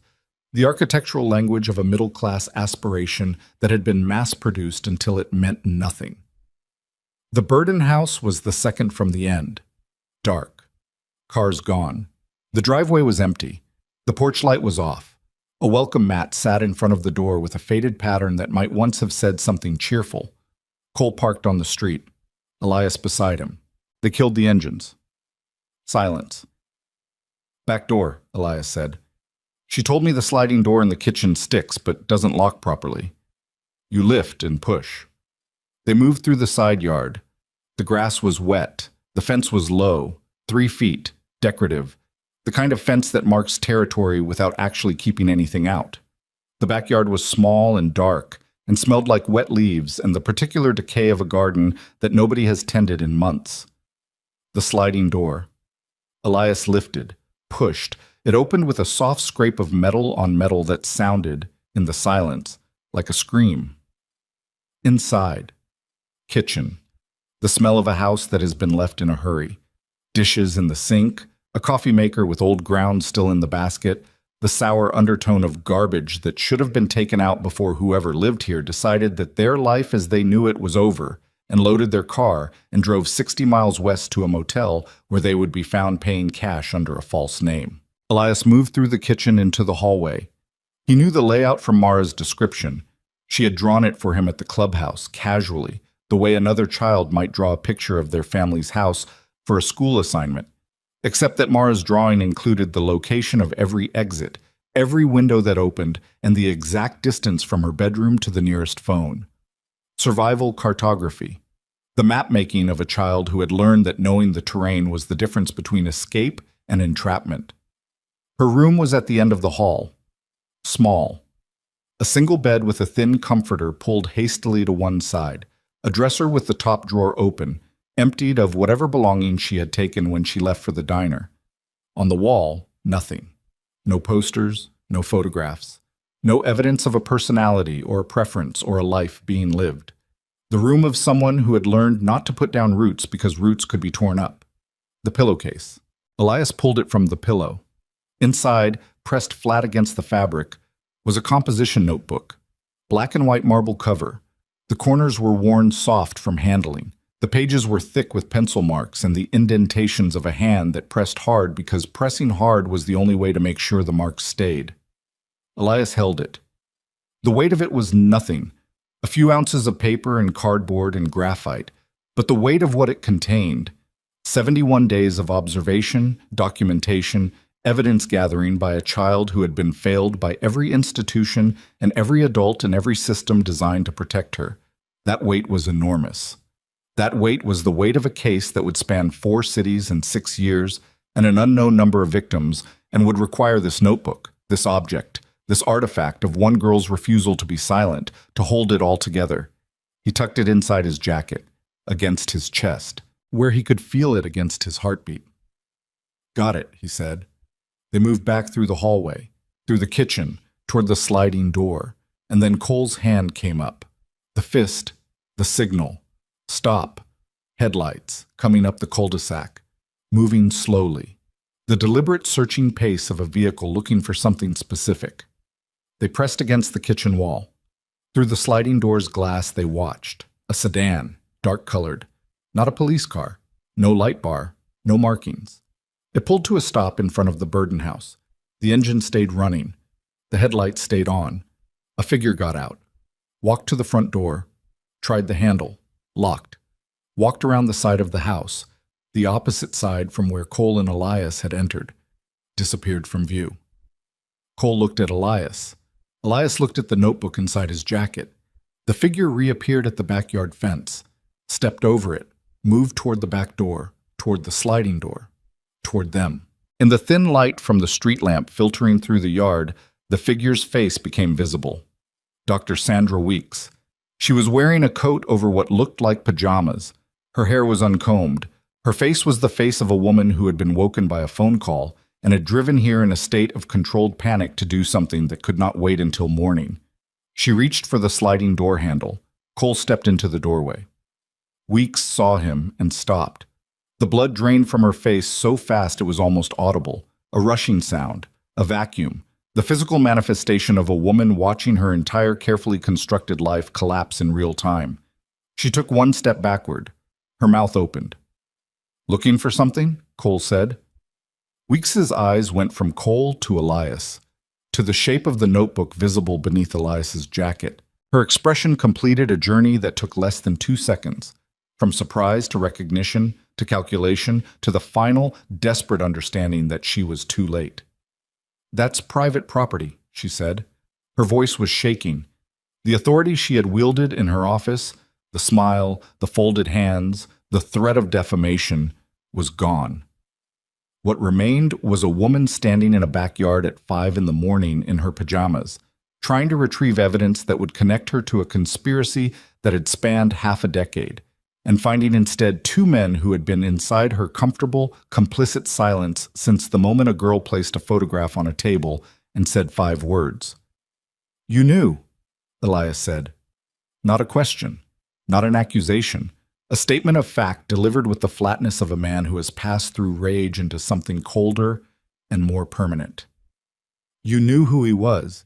You knew what the Burdens were doing. And when we came to your office with a photograph and a name, you called them. You warned them, and they called Sutter, and Sutter took a boy." Weeks's mouth worked. No sound came out. Her hands hung at her sides, opening and closing, the reflexive grasping of a person who has reached for the last handhold and found it gone. "A boy named Lucas," Cole said, 8 years old. 53 pounds. He was sedated and carried into an empty house and laid on a bare mattress in the dark. And you made that possible. The sound that came out of Dr. Sandra Weeks was not a word. It was not a cry. It was the sound of a structure collapsing from the inside. A groan, a crack, the exhalation of something that had been held upright by tension alone and had just had the last cable cut. She sat down on the wet grass. Not fell. Sat. As if her legs had simply informed her that they were finished supporting her and she had no choice in the matter. Cole stepped past her. Elias followed. They walked through the yard, over the fence, down the side of the house, and into the street where their bikes waited. Cole pulled out his phone. Dialed Adler. "We have the notebook, and you need to send a unit to the Burden residence on Maple Court. You'll find Dr. Sandra Weeks, principal of Ridgemont Middle School, sitting in the backyard. She came to destroy evidence. She didn't make it." He hung up before Adler could respond. They rode back to the clubhouse as the first gray light of dawn crept over the eastern edge of Ridgemont, like something reluctant, something that wasn't sure it wanted to illuminate what had happened here. The streets were still empty. The town was still sleeping. But beneath the surface, in the spaces between the houses and the schools and the offices and the courtrooms, something was shifting, cracking, coming apart. At the clubhouse, Cole set the notebook on the bar. He didn't open it. He stood there with both hands flat on the scarred wood surface and his head down and his eyes closed, and the weight of the last 18 hours pressing on his shoulders like a physical load. Elias sat beside him. Neither spoke. Then, from above, footsteps. Light. Bare feet on wood floor. Mara appeared at the top of the stairs. She was wearing the same clothes. Her hair was tangled. Her eyes carried the particular clarity of a person who has slept deeply for the first time in months, and woken into a world that is still broken but no longer hers alone to carry. She saw the notebook on the bar. She looked at Cole, at Elias, at the notebook. "You went back for it," she said. "It's yours," Elias said. "Every word, every line, every map. You built this." Mara came down the stairs. She crossed the room. She put her hand on the composition notebook, the black and white marble cover, the worn corners, the pages thick with 71 days of evidence. And she stood there with her palm flat on the cover and her eyes closed, and for the first time since she had walked into a roadside diner and placed a photograph in front of a stranger, Mara Holloway looked like what she was. A child, not a witness, not a case file, not a troubled foster kid with documented behavioral issues. A child who had carried something too heavy for too long and who was, in this moment, In this room, surrounded by men who had broken every rule and crossed every line and risked everything they had to stand where they were standing, finally setting it down. Outside, the first siren of the new day cut through the dawn air, then another, then a third. Ridgemont was waking up, and the town it woke into would never be the same as the town that had fallen asleep. The reckoning was here, and it was only just beginning. The reckoning came not in a single wave, but in a slow, grinding tide that pulled Ridgemont apart over the course of 11 days. Day 1 brought the arrests. Gerald and Patricia Burden, booked at the county jail 60 miles west, transported back to Ridgemont in separate vehicles because Gerald was still talking and Patricia had stopped, and the space between their silence and his confession was a chasm that would never close. Dr. Sandra Weeks was arrested in the backyard of the Burden house on Maple Court at 5:47 a.m., still sitting in the wet grass in her pajamas, her hands covered in mud, her face carrying the particular emptiness of a person who has watched the last wall of their constructed life fall and is now sitting in the rubble trying to remember who they were before they built it. Day 2 brought the media. Vans from 3 networks parked along the main street. Reporters stood in front of the school with microphones and practiced expressions of gravity, asking questions that the town didn't want to answer. How long? How many? Who knew? The questions were simple. The answers were not.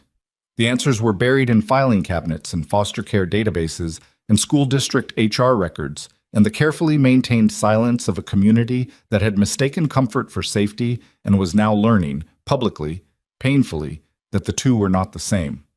Day 3 brought the FBI.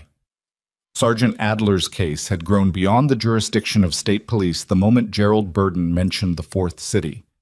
Federal agents arrived in dark sedans and set up in the community center and began the process of untangling a network that had operated across state lines for 6 years, a network built not on sophistication or technology, but on the simplest and most devastating weapon available, the willingness of ordinary people to look away.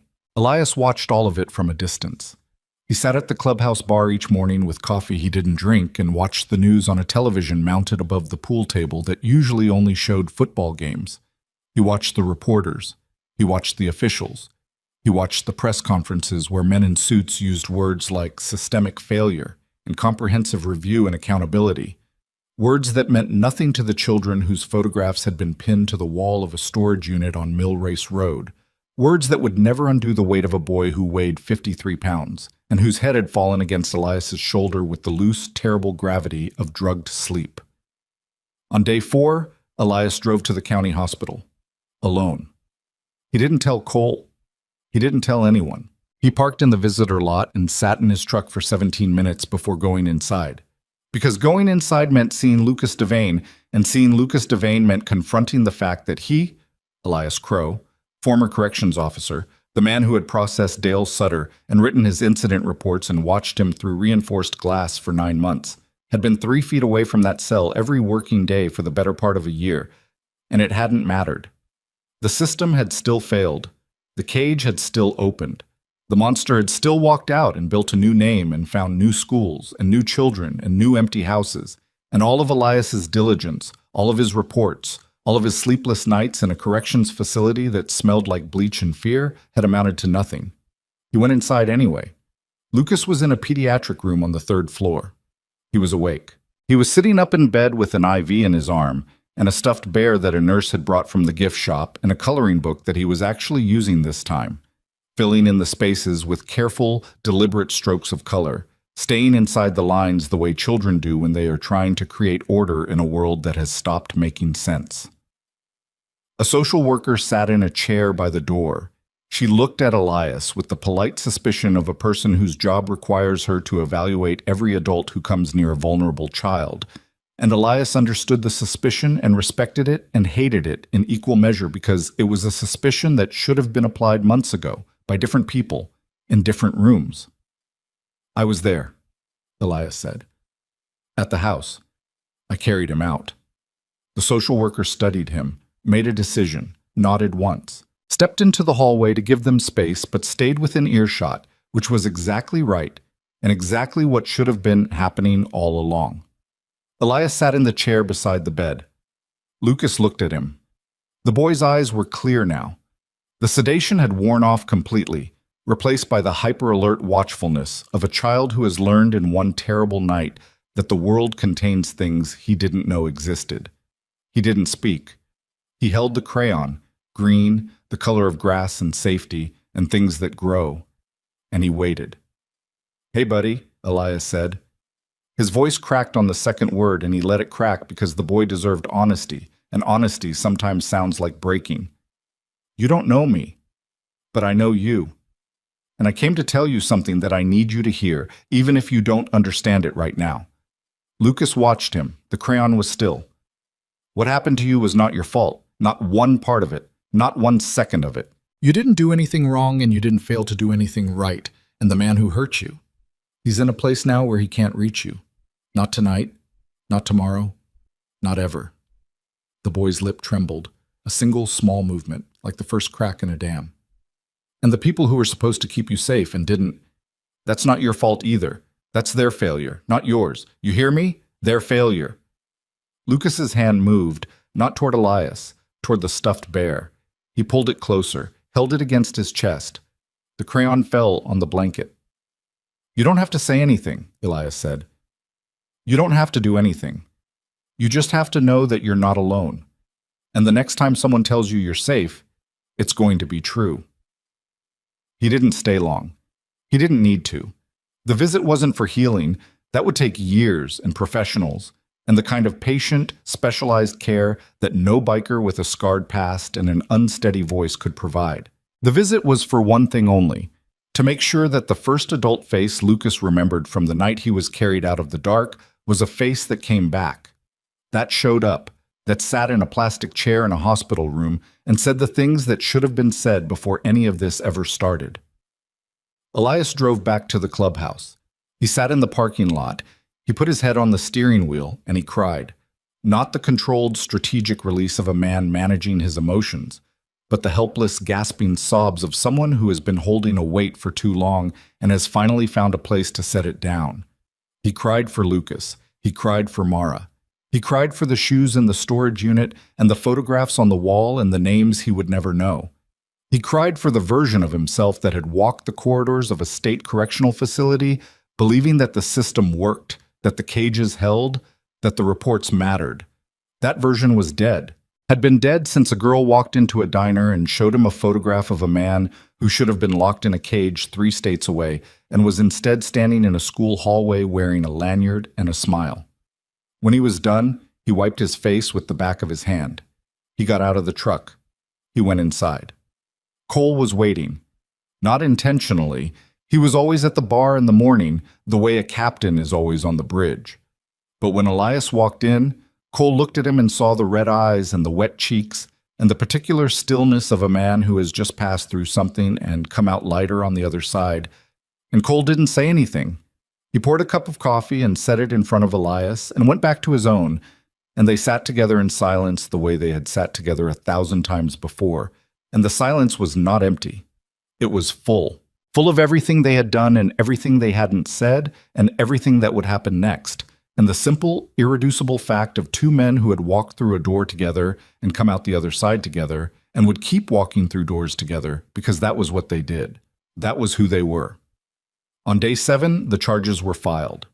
Dale Sutter, his real name, finally, printed in black letters on official documents, was charged with 6 counts across 2 jurisdictions, with additional charges pending from federal investigators working the other cities. Gerald Burden was charged as an accomplice, his cooperation noted but insufficient to spare him from prosecution. Patricia Burden was charged separately, her silence interpreted by the legal system the same way it had been interpreted by the town, as complicity.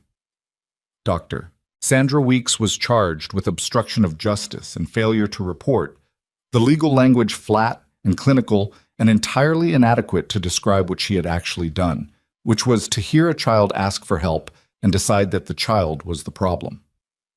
Mara followed the proceedings from the clubhouse. She was still there. Mercy Langford had arranged emergency placement with a family 2 counties over, but the paperwork was slow and the system that had failed Mara was now, in its grinding, institutional way, trying to make amends by processing her transfer with a thoroughness it had never applied to her safety. Mercy came every day. She brought books and snacks and clean clothes and sat with Mara and talked about things that had nothing to do with courts or evidence or storage units, college, careers, the difference between dogs and cats as pets, whether pineapple belonged on pizza. Normal things, small things, the things that rebuild a life not through grand gestures but through the accumulation of moments that are safe and mundane and blissfully ordinary. Mara was drawing again. Not surveillance maps, not escape routes, not the meticulous documentation of a predator's movements through institutional spaces. She was drawing other things now. A motorcycle, detailed and precise, every spoke and cable rendered with the technical accuracy of someone who had spent hours studying machines she found beautiful. A dragon curled around a tower, breathing fire that looked more like sunrise than destruction. A row of boots, 7 pairs, different sizes, lined up outside a door. Whistler saw the boots drawing and had to leave the room. On day 9, Tommy Raines drove Mara to a department store 30 miles outside Ridgemont because she needed clothes that were her own, not borrowed, not charity, not pulled from a donation bin at a shelter. He gave her $200, his own money, pulled from the coffee can he kept under his bathroom sink, and told her to spend it however she wanted, and he would wait in the truck. She came back an hour later with 3 pairs of jeans, 2 hoodies, a pack of socks, a sketchbook with heavy paper designed for charcoal and graphite, and a set of professional drawing pencils that cost more than everything else combined. She held the pencils the way another child might hold a trophy or a prize, like proof of something. In the truck on the way back, she was quiet for 20 minutes. Then she said, without looking at Tommy, "Thank you." "It's just clothes," Tommy said. "Not for the clothes." She looked out the window at the highway unspooling beneath a sky that was, for the first time in what felt like weeks, actually blue. "For not leaving when it got hard. In the diner. You could have left." Tommy drove. He watched the road. His hands were steady on the wheel. The same hands that still flinched at backfires. The same hands that had held a rifle in a country he tried not to remember. The same hands that had signed a form at a VA office requesting help he never received. Steady. For her. "We don't leave," he said. She nodded, looked out the window again. And something in the set of her shoulders, the way they dropped a quarter inch, the way the tension in them released like a breath held too long, told Tommy everything he needed to know about what those 3 words meant to a girl who had spent her entire life watching people leave. On day 11, Sergeant Adler called Cole. The conversation was brief. The case was transitioning to federal jurisdiction. The FBI would take point on the multi-state investigation. Mara's testimony, combined with her notebook and the evidence from the storage unit and Gerald Burden's cooperation, had provided the foundation for what Adler described, in her precise and unemotional way, as one of the most comprehensive predator network cases I've worked in 20 years. Sutter would not see the outside of a prison for the rest of his natural life. The Burdens would serve significant time. Dr. Weeks had resigned and been charged and would carry the weight of her choices through whatever remained of her career and reputation and ability to look at herself in a mirror. "The girl," Adler said at the end. "Mara, how is she?" "She's drawing dragons," Cole said. A pause. Then, for the first and only time in their interactions, Adler almost laughed. It came out as a short exhale through her nose, the ghost of amusement, the shadow of something human behind the professional architecture. "Good," she said. "That's good." 2 weeks later, on a Saturday morning that was cold but clear, Mara left the clubhouse. Her new placement was with a woman named Dana Kowalski, a retired teacher who lived in a farmhouse on 12 acres in a county where the nearest school was small enough that the principal knew every student by name. Mercy had vetted Dana personally, not through a database check or a form submission, but through the kind of investigation that only a woman who had spent 20 years catching dropped children could conduct. Phone calls, home visits, conversations with neighbors, former colleagues, the mail carrier, the woman at the feed store where Dana bought grain for the 2 horses she kept in a paddock behind the house. Mercy left nothing to chance. She had learned, the same way Mara had learned, that chance was the enemy of safety. The morning Mara left, the entire club was there. Not because anyone had called a meeting or issued an order. They were just there. 7 men standing in the parking lot of a converted auto garage on an industrial stretch outside a town that was still tearing itself apart and rebuilding itself and trying to figure out what it was now that the silence had been broken. Big Phil had made breakfast: eggs, bacon, toast, coffee. He had set the table in the common room, the real table, the one they used for church, the scarred wooden surface where votes were taken and decisions were made and the future of the brotherhood was shaped. He had put out 7 plates for the members and one smaller plate at the head of the table where Cole usually sat. And when Mara came downstairs and saw the plate in the chair and the 7 men standing around the table waiting for her, she stopped on the last step and looked at them, and her face did something that none of them had seen it do before. She smiled. Not a big smile. Not the performative grin of a child posing for a photograph. A small, careful, tentative smile. The smile of someone testing the structural integrity of a feeling they haven't used in a long time, checking to see if it will hold their weight. It held. They ate together. Phil's eggs were perfect, as always. Dutch poured her coffee and added cream without asking because he had noticed over the past 2 weeks that she took her coffee light, and noticing was what Dutch did. Behind the sunglasses, behind the silence, behind the wall he had built between himself and everything he didn't want to see, there was a man who saw everything. Roach told a story about getting lost in West Virginia during a poker run 3 years ago that involved a wrong turn, a goat farm, and a county sheriff who turned out to be his ex-wife's cousin. The story was funnier than it should have been, and Mara laughed. An actual laugh, sharp and sudden and slightly hoarse from disuse, and the sound of it moved through the room like sunlight through a crack in a wall. After breakfast, Cole walked Mara outside. The morning was bright, cold but bright, the kind of cold that doesn't threaten, it clarifies. The sky was hard blue above the rooftops, and the air smelled like exhaust and frost and the faint, persistent sweetness of oil and leather that was the permanent signature of the Iron Revenant's clubhouse, a smell that Mara would carry in her memory for the rest of her life the way other people carry the smell of their childhood kitchen or their grandmother's perfume. "Mercy's meeting you at Dana's place," Cole said. "She'll stay the first few days, help you settle in." Mara nodded. She was wearing the new hoodie Tommy had bought her, and the professional drawing pencils were in the front pocket. She carried them everywhere now, the way another person might carry a phone or a wallet, her most valued possession, her tools. "The notebook," she said. "Will I get it back?" "When the case is over, it's evidence now, but it's yours. Every page." She looked at the row of motorcycles parked in front of the garage. 7 bikes. Chrome and steel, and the accumulated miles of men who rode not to escape but to move, to feel the road beneath them, to be reminded that the world was bigger than the small, dark rooms they carried inside their heads. "I used to think bikers were scary," she said. "We are scary," Cole said. She looked at him. He looked at her, and the thing that passed between them was not a joke and not a dismissal, and not the kind of easy reassurance that adults offer children when they want to smooth over something complicated.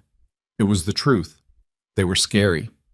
They were loud and scarred and tattooed, and they rode machines that shook the ground, and they lived in a world that polite society kept at arm's length, and they had done things that would keep a therapist busy for decades. They were scary the way a thunderstorm is scary, not because it wants to hurt you, but because it carries a power that doesn't care about your comfort, that operates on a scale larger than your preferences, that exists to do something necessary and does it without apology.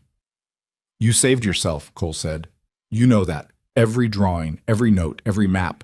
You built the case. You found the storage unit. You found the house on Birch. You found Lucas. All of that was you." "I couldn't have done it alone." "You did do it alone, for 71 days. You did it completely alone because every person who should have been standing with you decided it was easier to look away." He paused. "We just showed up." "You showed up," Mara said. And the way she said it, the weight she gave those 2 words, the gravity, the absolute unshakable significance, transformed them from a simple statement of fact into something larger. An acknowledgement, a testimony, a verdict on the difference between the adults who had failed her and the ones who hadn't. The teachers, the counselors, the foster parents, the principals, they had all been present in her life. Physically, there. occupationally responsible, but they had not shown up. Not in the way that mattered, not in the way that required risk and discomfort, and the willingness to walk into a room where you might find something that would change you forever.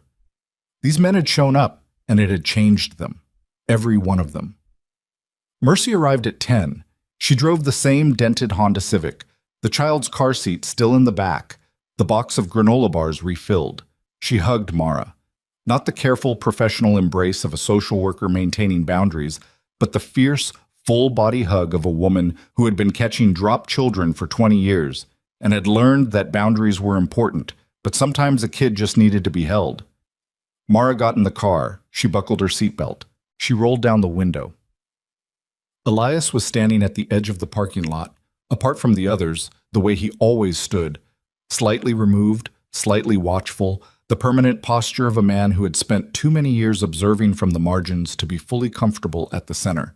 He had his hands in his jacket pockets, and his shoulders were hunched against the cold, and his face was the same face it had always been. Tired, lined, carrying the shadows of things he had seen and done and failed to prevent. But his eyes were different.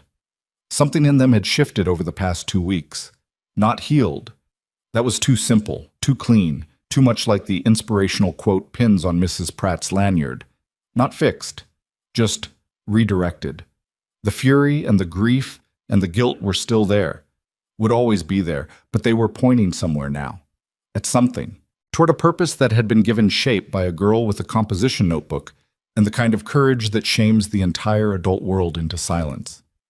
Elias, Mara said. He looked up. You kept your promise. He didn't trust his voice. He nodded.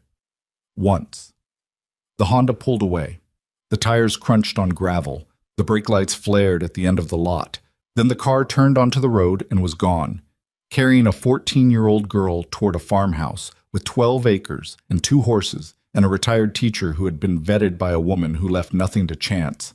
And for the first time in as long as any of the men standing in that parking lot could remember, the departure of a vulnerable person from their presence felt not like a loss, but like a completion. A circle closing. A thing done right.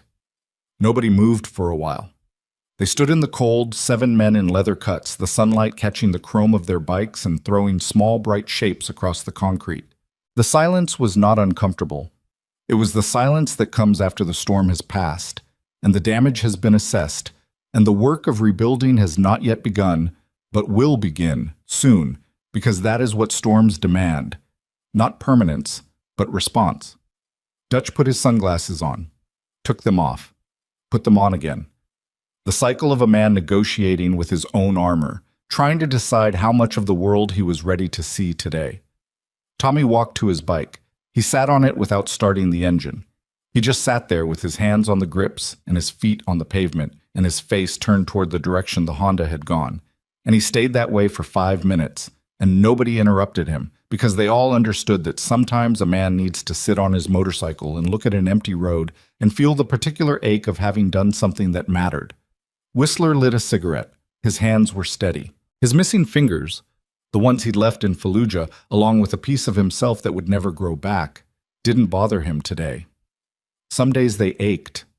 Some days he could feel them, ghost sensations in the spaces where they used to be, reaching for tools and triggers and doorknobs that they would never touch again. Today they were quiet. Today the absence was not a wound but a marker, proof that he had been somewhere, done something, survived something, and was still here. Big Phil sat on the steps of the clubhouse and called his daughter. It went to voicemail. It always went to voicemail. He left a message. Hey, baby girl. It's Dad. I just wanted you to know I was thinking about you today. That's all. I'm thinking about you. He hung up. He looked at the phone. He put it in his pocket. He wiped his eyes with the back of his hand, the same hand that had made grilled cheese sandwiches for a girl he'd never met, because making food was the only language he had for the things he couldn't say. Roach was already inside, folding a map. Not a digital map. A paper map, the kind he kept in his saddlebag, the kind he navigated by because he didn't trust GPS, and didn't trust satellites, and didn't trust anything he couldn't hold in his hands and trace with his finger. He folded it along the creases and put it away, and pulled out another one, a clean one, unmarked, and spread it on the bar. New roads, new distances, new destinations, the world continuing. Cole was the last to come inside. He stood in the doorway and looked back at the parking lot one more time. The gravel, the oil stains, the ghosts of tire tracks where the Honda had been, the sky above, blue and cold and immense. Somewhere out there, in a federal building in a city he'd never visited, investigators were using Mara's notebook to build a case that would span 4 cities in 6 years and an unknown number of lives that had been damaged and would now, slowly, imperfectly, be seen. Somewhere out there, Lucas Devane was coloring inside the lines in a hospital bed, learning to surface from a darkness he should never have been pushed into. Somewhere out there, a retired teacher was preparing a room in a farmhouse for a girl who had never had a room that was truly hers. Cole came inside. He poured a cup of coffee. He sat at the bar next to Elias. "You good?" Cole asked. "No," Elias said. "Yeah, but better." Cole nodded. He drank his coffee. The clubhouse was quiet. The radiator ticked. The photographs on the wall, members past and present, some of them dead, all of them remembered, watched from their frames with the patient, permanent gaze of people who had once sat at this bar and drunk this coffee and carried their own damage through the same door, and found, in the company of other damaged men, something that wasn't healing but was close enough to keep them riding. Outside, the wind picked up. It carried the smell of cold air and distant highways, and the faint mechanical perfume of engines waiting to be started. The bikes sat in a row in the sunlight, chrome gleaming, mirrors reflecting a sky that went on forever. They would be ridden again, tomorrow, or the day after, or whenever the road called and the men answered, because that was the arrangement. Not a schedule, not an obligation, but a rhythm.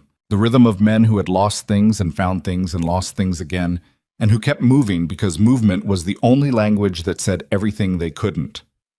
3 months later, on a Saturday in early spring, the Iron Revenants rode to a children's fundraiser at a community center 2 towns over. It was Mercy Langford's event, a charity drive for foster kids transitioning out of the system, the kind of event that runs on donated food and volunteer labor and the stubborn refusal of people like Mercy to accept that the world is too broken to fix. The bikers ran the grill. Phil made burgers. Roach organized a motorcycle display for the kids, letting them sit on the bikes, twist the throttle, feel the weight of a machine that was too big for them but wouldn't always be. Dutch ran the music from a Bluetooth speaker wired to his phone and played country and classic rock. And at one point, something by Fleetwood Mac that made Whistler stop what he was doing and stare into the middle distance with an expression that suggested a memory too specific and too painful and too beautiful to share. Mara came. She arrived with Dana Kowalski in a pickup truck that had more miles on it than most of the motorcycles. She was taller. Not much. An inch, maybe 2, but enough that the change was visible, the way a plant that has been moved from shade to sun shows its gratitude through growth. Her hair was different. Her clothes fit. She moved through the world with a looseness that had not been there before.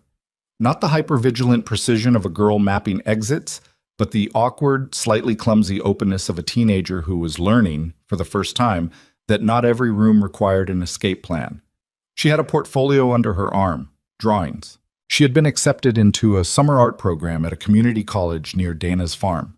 And the portfolio was her application, 12 pieces, charcoal and graphite, including a series called Engines that depicted motorcycle parts with a technical precision and an emotional warmth that made them look less like machines and more like living things. The admissions committee had noted her unusual maturity of observation. They had no idea. She found Cole at the grill. She stood beside him and watched him flip burgers for a moment, and then she pulled something from her portfolio and handed it to him. A drawing. Framed. She had bought the frame herself with money earned from selling sketches at Dana's neighbor's farm stand. It was the photograph. The school photograph that had started everything. But Mara had redrawn it from memory, and in her version, the background figure, the man in the collared shirt with the lanyard, was not a person. He was an absence, a white space, an erasure. Where Dale Sutter had been, there was nothing, just paper, just blankness, Just the clean, unmarked surface of a page from which a threat had been permanently removed. And over that blankness, drawn with the fine red pencil from the professional set Tommy had bought her, a single mark. An X. Cole held the drawing. He looked at it. He looked at Mara. "You saved yourself," he said. "We just showed up." Mara shook her head, slowly. The smile was back and still small, still careful, still testing its own weight, but steadier now, more sure. "You showed up," she said. That was everything. She walked away to find Tommy, who was teaching a 6-year-old how to make engine sounds with his mouth by the motorcycle display. Cole watched her go. He held the drawing. The sun was warm on his face for the first time in months. The smell of charcoal and grilled meat and fresh grass filled the air, and behind it, beneath it, woven through everything like a thread through fabric, the distant sound of engines on a highway somewhere. Riders heading somewhere, coming from somewhere, moving through a world that was cold and broken and full of people who looked the other way, but also full of people who didn't. He set the drawing on the table beside the grill. He flipped a burger. He poured coffee from a thermos into a paper cup and drank it standing up in the sun. Somewhere behind him, Mara laughed. The sound carried across the grass and the parking lot and the road beyond, mixing with the engine noise and the wind and the music from Dutch's speaker, rising into a sky that was blue and wide and open in every direction, the kind of sky that doesn't promise anything but doesn't close any doors either. And that was enough. It was enough.